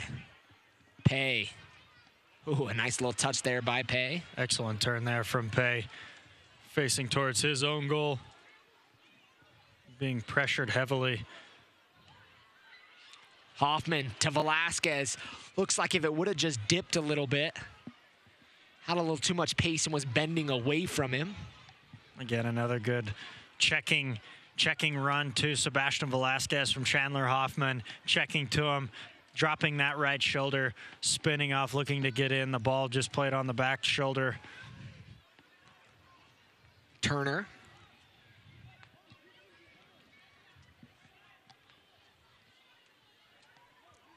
Los Dos going to push it around their back line. Looking forward, it's going to be up over everybody. It'll be a goal kick for Connor Sparrow. Neither goalkeeper really being called upon Here in the second half, I should say, in the first 20 minutes of this second half. All the chances coming through the middle of the park is, right as I say that, Sparrow sends one right down the line. Another very, very questionable offside call. We had a very good view of that one. Looked like Mare. Definitely not offsides on that one. Mark Briggs speaking with fourth official Christy Mack at midfield. As Hanlon has his jersey on, getting final instructions from Mark Briggs.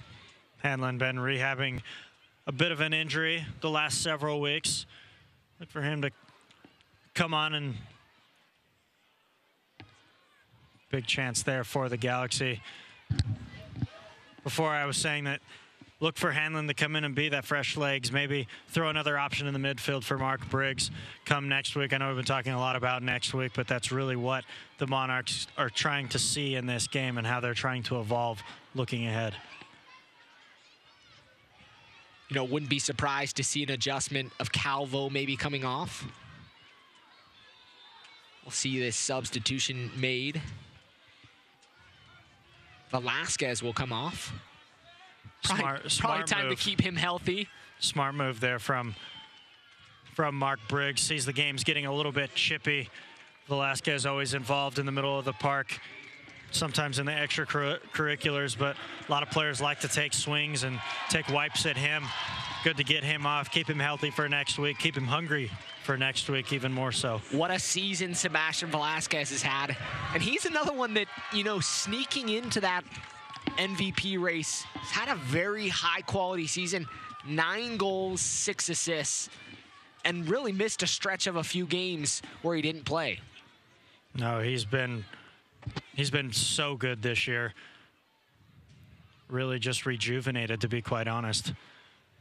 It has helped lead this team with Connor Sparrow, Chandler Hoffman, Velasquez. There's a number of people. I would throw Nick Beasler and Max Lakawecki into that conversation for team MVP if there was such a thing. But I think the core of players for the Monarchs this year, including Velasquez, has been fantastic. Hoffman will win a corner kick for the Monarchs. 8th of the match. Calvo will step out to take the corner kick for the Monarchs. Just a quick score update. Sacramento has the lead 21 minutes in Reno, which would bring them out of the 8th seed. And currently, barring Oklahoma City Energy's game next week, will put them in the 6th slot, with Tulsa sitting in 7th. Monarchs going to play it all the way back to Sparrow. Sparrow, beautiful distribution there. Calvo looked like he was going to be able to keep it in. The AR on the far side had a perfect view. Good step there from Danny Cruz. Cruz with some nice hustle. Beasler out wide to Calvo. Calvo has a defender in front and puts it in the box. Lakawecki's there. Takes a deflection. And Los Dos will look to counter. 2 players open on the back post there for the Monarchs. Mare being one. Lakawecki pushing forward onto the back post, ghosting in. Just can't get very clean touch on that ball to redirect it towards the goal. Calvo's inside the box. Hoffman. Mare just in front of Mare.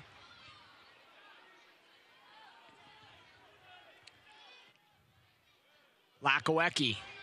He's going to spin around. He'll put it in the inside the 18. Hanlon will keep it in. Monarchs applying a lot of pressure here in the last 5 minutes or so. Cruz looking towards the back stick. It'll be a goal kick. Bit of a wasted opportunity there. 3 Monarchs in the box, all trying to create space there. Cruz just sending his ball high and wide.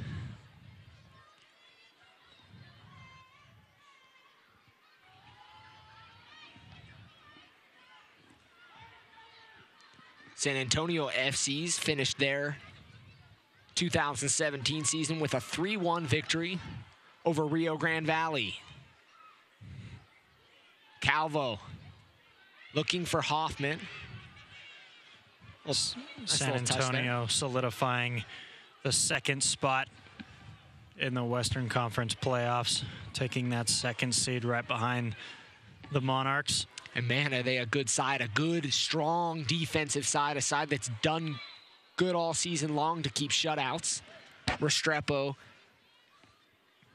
A team that we saw come in here to Rio Tinto a few weeks ago and frustrate the daylights out of the Monarchs, grabbing the 2-1 win over the Monarchs. The Monarchs' only home loss of the year, one that I think that they would probably enjoy having back.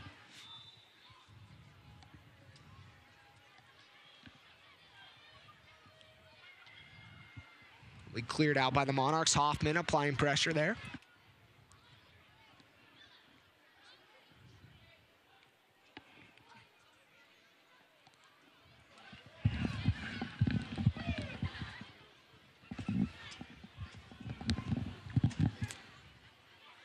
Lakowecki has plenty of space if Calvo can find him. He does. Fuji's there to defend him.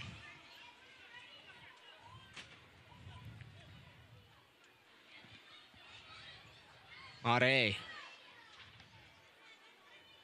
Marks have an opportunity to play a little possession here.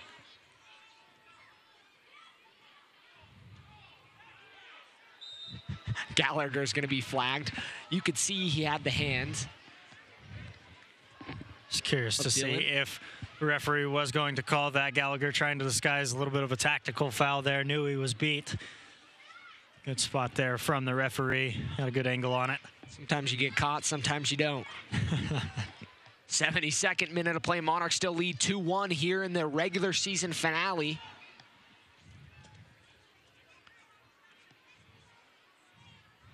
It's going to fall back all the way to the feet of Sparrow. Sparrow's going to take his sweet time.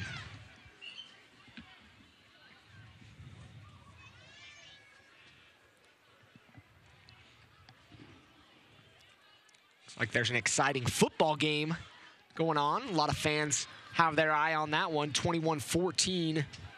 Utah leads USC. Another Utah-California battle. Southern California battle. Always like to see the Utes winning, right? Right? Hey, you gotta love it. Calvo. Third quarter for those guys. Gallagher, his ball's forward. Gallagher just looks off tonight. Well, he comes in, like I said, he's been nursing an injury. This is his first time back in a little while. A little bit anxious, it seems to me. Trying to go forward, pressing up high. I think defensively, I should say, he's been solid, but attacking, getting in, trying to play those balls like the one to Max Lakowecki just now. Bit anxious, bit off. That'll come with being back on the field. Looked like it could have been a handball there. Inadvertent handball. Calvo out wide to Hoffman. Hoffman's gonna pick up his head. He'll cut in, takes a shot at the keeper. Everybody looks like they're wanting Hoffman to get a shot. He's been able to get a few opportunities, but nothing of pure, full substance that he would like. I don't think there's really been any time in this match that Chandler Hoffman has really passed the ball off. Always looking for goal inside 30 yards here tonight.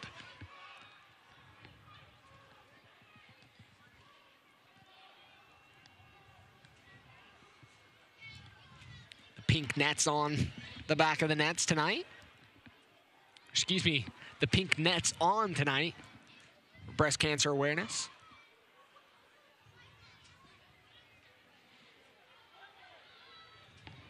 Game's kind of slowed down here in the last few. 15 minutes here to play plus stoppage. You'd have to say, if you're Mark Briggs, you want your team to go and put this game to bed, go get another goal or two, no questions asked. Don't allow the opportunity for Los Angeles to get back into this game by any stretch. Pay will smartly head it out. Looks like Los Dos are getting ready to make another substitution.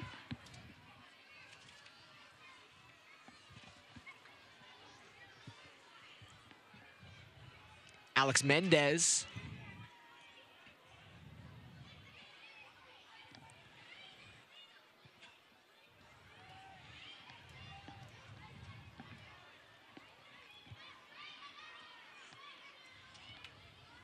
Los Dos with it.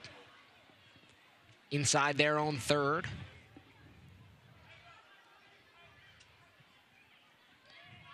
Out wide to Turner. Quickly back to Covarrubias.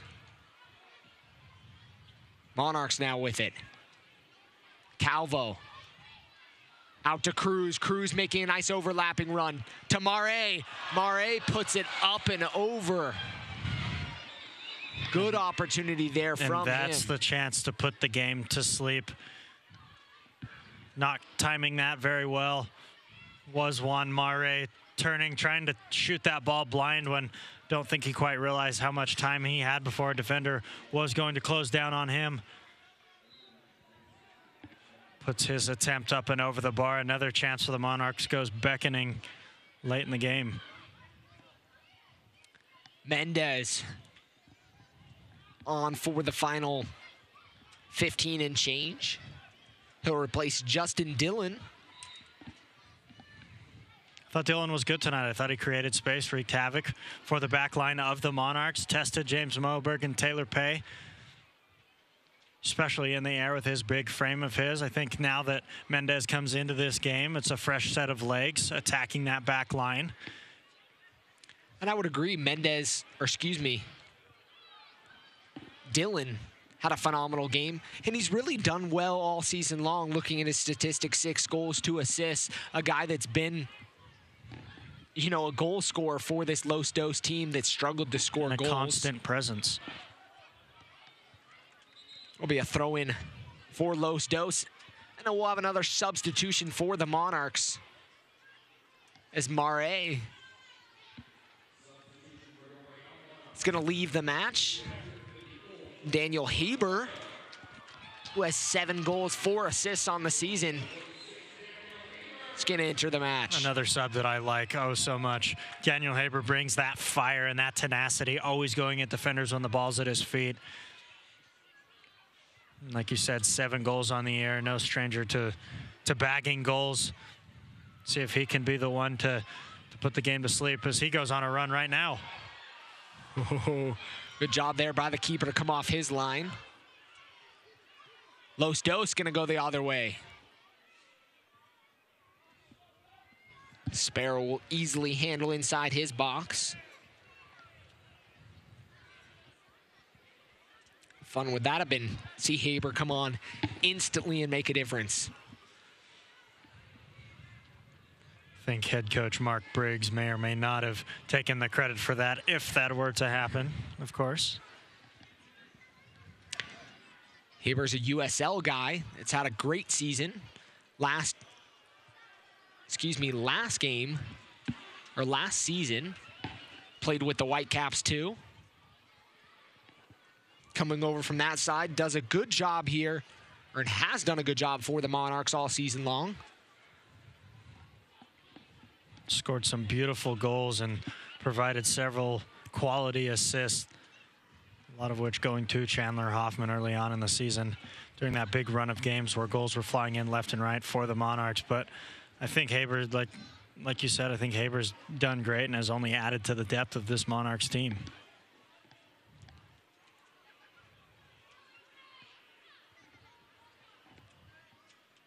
But a throw in for the Monarchs just across the midfield stripe.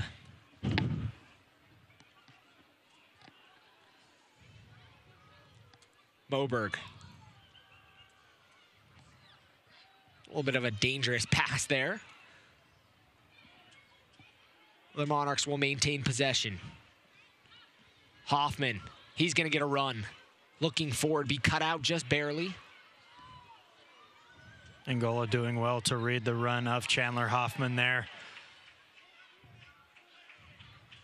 Looked like a good ball played in by Michael Gallagher, looking for the run of Hoffman. Angola does well to cut that ball out. Marshall Stoddard up. It's like he's going to give him the hang on the side of the pitch. Marshall ready to go as always. Always ready to go. Beasler thankfully up. Definite foul there from Nick Beasler, rising up over the back of Fuji there. No argument. Might have been a cramp. Catches a bit of a cramp or a bit of a nick as Fuji goes to get up. Seems to be okay.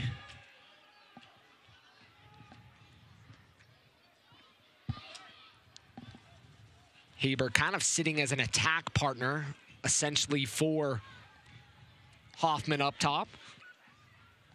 Los Dos getting ready to make their final 2 substitutions of the night.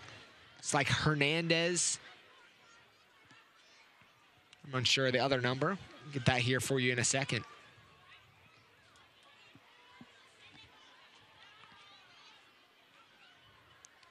Hoffman able to hold up the ball for the Monarchs.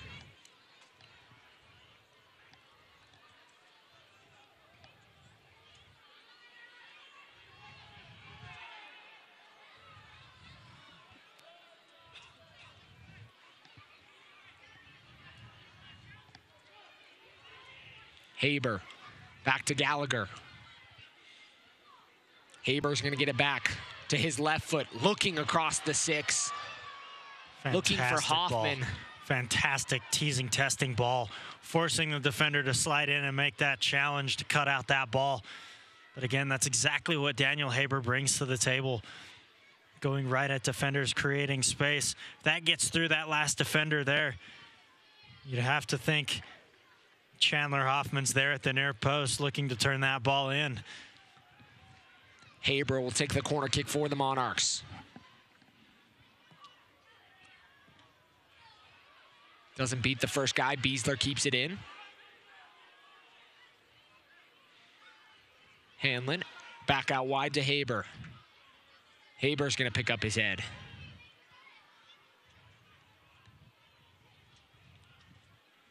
Los Dos sitting in a little bit here in the last few.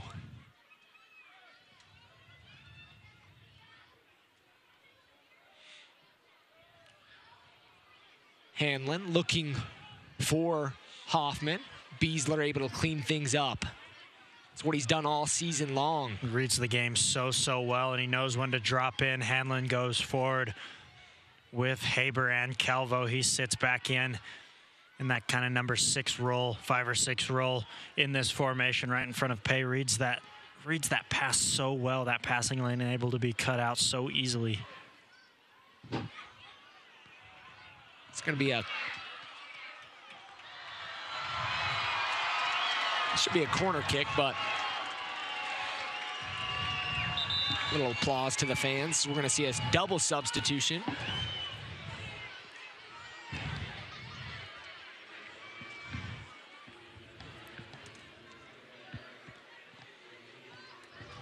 Villarreal is going to be done. Fuji Aguilar. as well. And Fuji, Hernandez is going to come on for him. I like the game Fuji played tonight.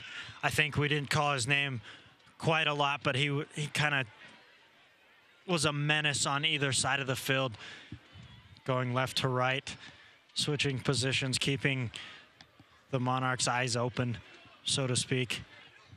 Thought when he had the ball at his feet, he did well. He made the right runs, didn't really receive the ball the way he wanted to, but thought he put in a good shift tonight. Both head coaches have made their final substitutions. Haber.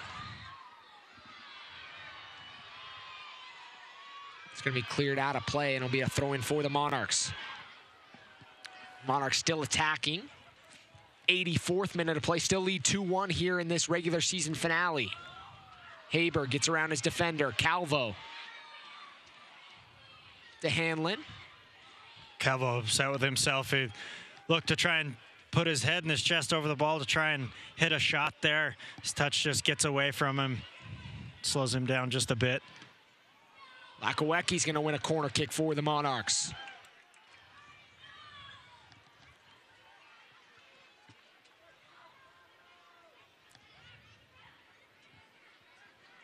Phoenix Rising takes a 1-0 lead over Portland.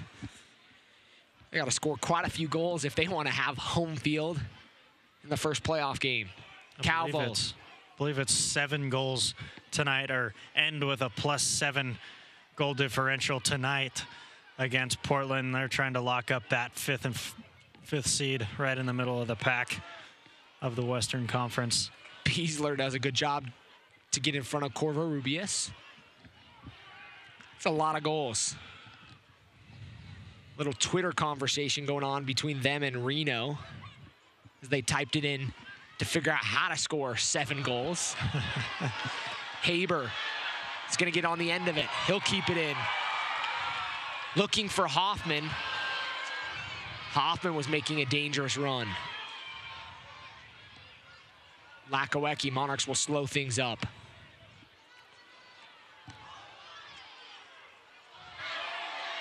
Haber's going to be taken out from behind. Center referee having none of it. To be quite honest, it looked a bit exaggerated to me, especially after the challenge with Lakawecki. Right before that, I believe it was Aguilar slid in on him just a touch late.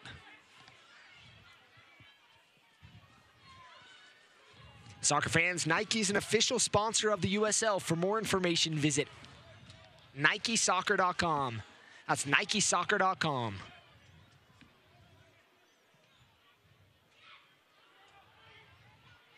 Calvo looking forward to Haber. Haber and Lakawecki were both there.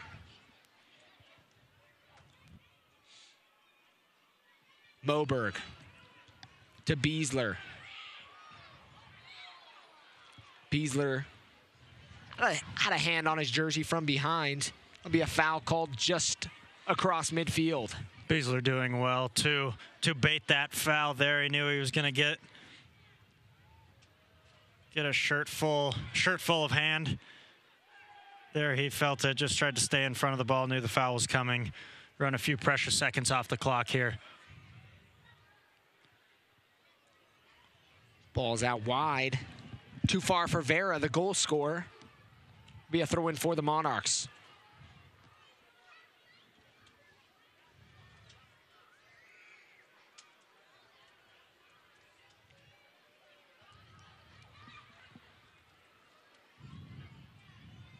Moberg. Calvo, nice battle won there. Hoffman looking forward to Haber. Haber, keeper comes off his line. Good job to come off his line. Haber had a lot of green space in front of him if he did not come off his line. Boomsteeg doing such a good job to read that ball. Being on his toes, being able to get out of his box right there to cut that ball out, clear the danger. Like I said, if not, Daniel Haber's in on goal 1v1.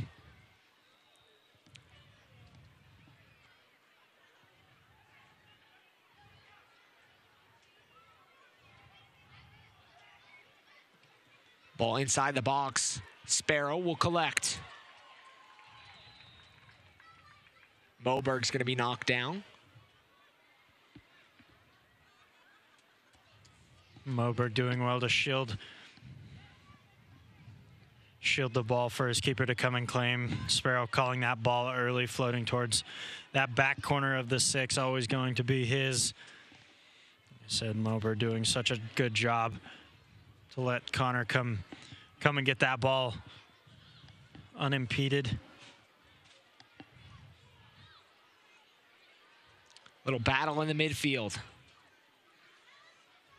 We're gonna get stoppage announced here shortly.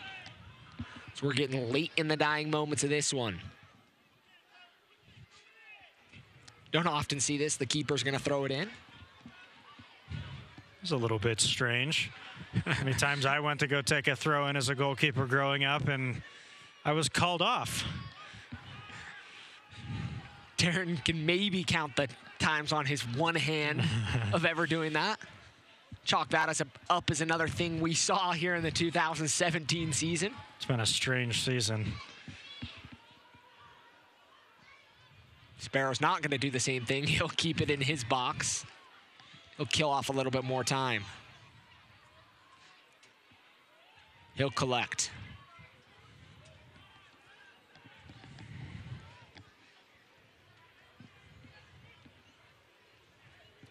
He'll put it on the pitch.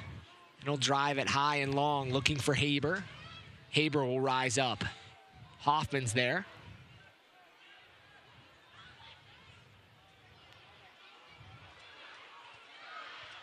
Lakawecki making a run forward. Lakawecki across the box. We cut out for another corner kick for the Monarchs. And goal again, doing well at that near post, sliding in to knock that ball away. Chandler Hoffman looking a bit frustrated. That ball searching for him on the back post.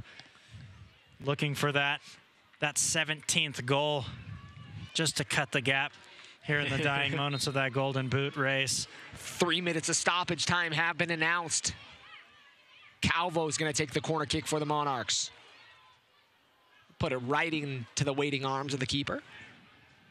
Looks like things are all level in the game. Sacramento and Reno now 1-1. Weehan scores his 8th goal of the season to tie things up in the 41st. And again, barring the Oklahoma City Energy result tomorrow, if this score were to stand, Sacramento would stay in that 8th and final playoff spot in the West. Hanlon looking forward to Haber.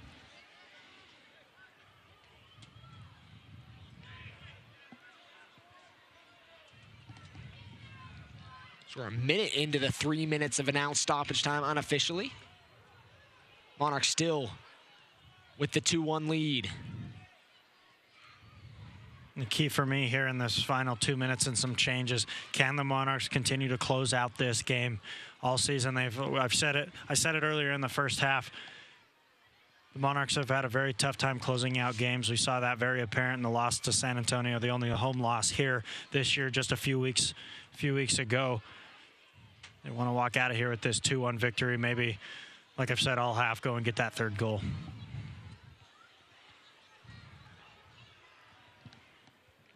Haber and Hoffman still pushing forward. They're the two guys up top tasked with trying to close things out. Lakawecki does a good job to cut off that cross.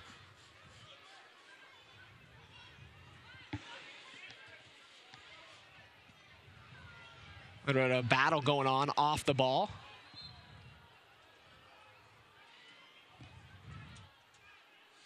As Lakawecki's going to be confronted.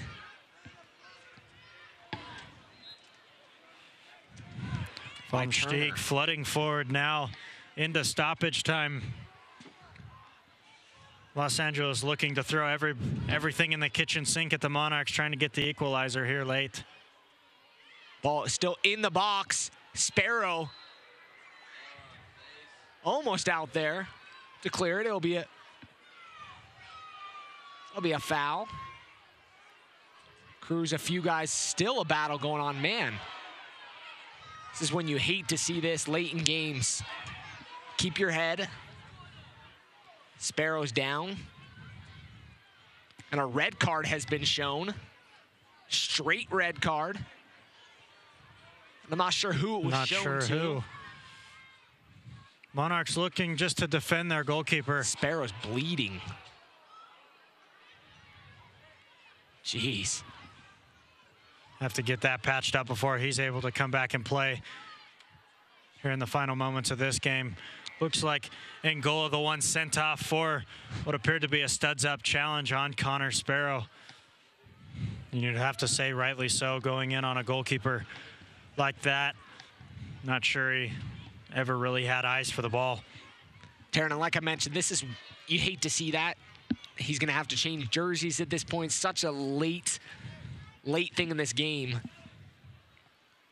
Tough place to see red. It looked like it was deserved.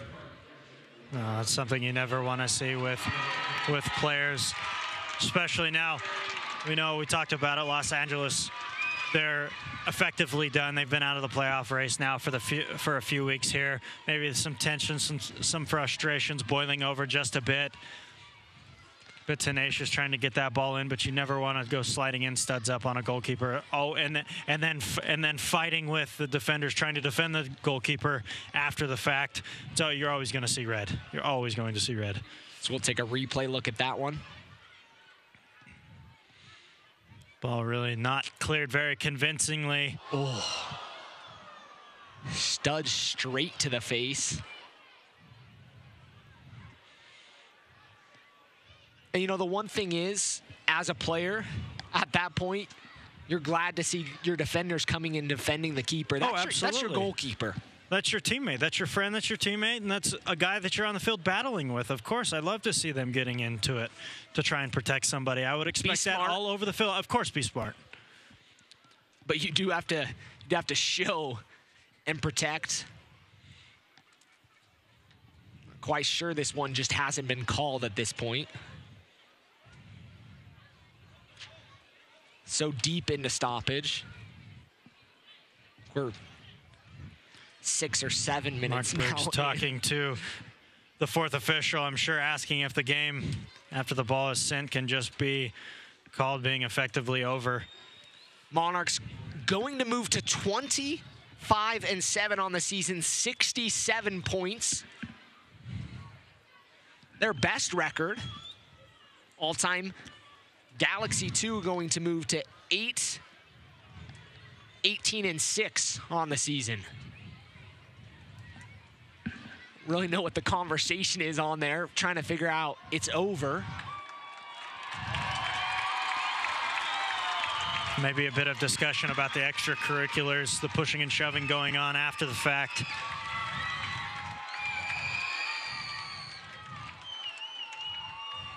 They're going to add 2 minutes, it looks like, onto the end of this game for the stoppage and play. I'm kind of flabbergasted. There was less than a minute left when that happened, and they're going to add 2 minutes. I'm kind of confused at that one. I am a little bit confused at that one, especially how things have gone here in the final seconds. You would have to think LA almost did it to themselves to run that time away.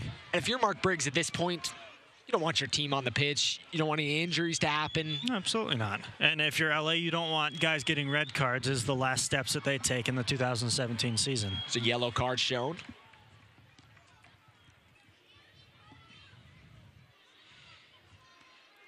Phoenix getting another goal against Timbers 2. Just 5 more to go to move up into that 4th slot per goal differential. Something that, I guess like you and I were joking earlier, not too far out of the realm of possibility. Saw Manchester City in the Premier League put 7 up on Stoke City today. It's possible. It's possible. It'll be a throw-in for Los Dos.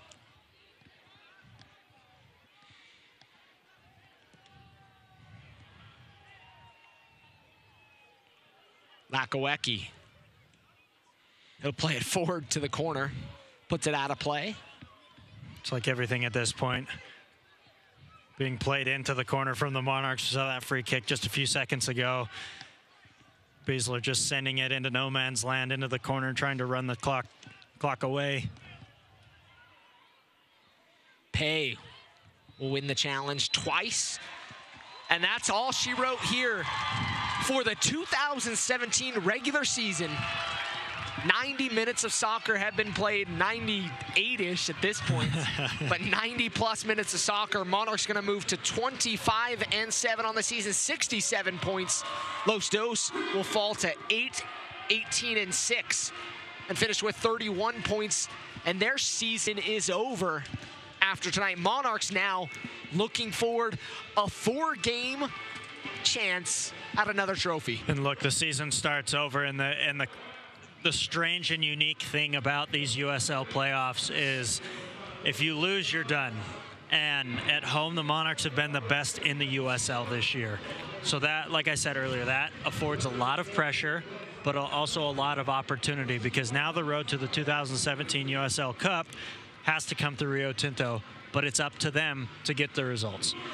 And the tough part for the Monarchs, you have to wait 24 hours to know an opponent. Yes. Nothing's going to be decided completely tonight, but an opportunity tomorrow to know who that opponent will be and who will be here next Friday. Next Friday, October 20th, is going to be a big one here, part of the As One weekend.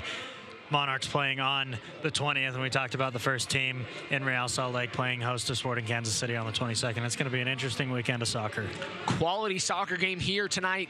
Really a game that didn't mean much for either side, but fans were treated to a good game. A lot of back and forth from both teams. Good opportunities for the LA Galaxy 2 early on in the match, but they were unable to capitalize on those opportunities. No, look, I was thoroughly impressed all night with Los Angeles. I thought they came and weathered the storm. They pressured, and they could have had 3 goals inside the first half, and I think they very, very well had earned that if it weren't for Connor Sparrow and a few other mishaps. But I think the second half was all dictated through the midfield. But I think the Monarchs controlled the pace of the game for the majority of the game.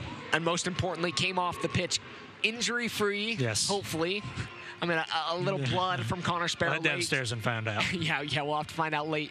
And, you know, with 3 points, that still mattered for the team. Finish on 67 points for the season, 20 wins, more than they won in their first 2 seasons combined. So a big victory in this regular season for the Monarchs. No, and if you're Mark Briggs, you definitely have to be happy. You have to be happy with your guys staying healthy, taking care of themselves. But again, we have to go back. Another opportunity, and now it's do or die. New season starts next Friday. Next Friday, here back at the Riot, October 20th, against an unknown opponent in the first round of the USL playoffs. From all our team here at Rio Tinto Stadium, Taryn Meyer, Landon Southwick, we'll sign off tonight and hope to see you back here next Friday night. This copyrighted telecast of the United Soccer League may not be retransmitted, rebroadcast, or reproduced without the express written consent from the United Soccer League.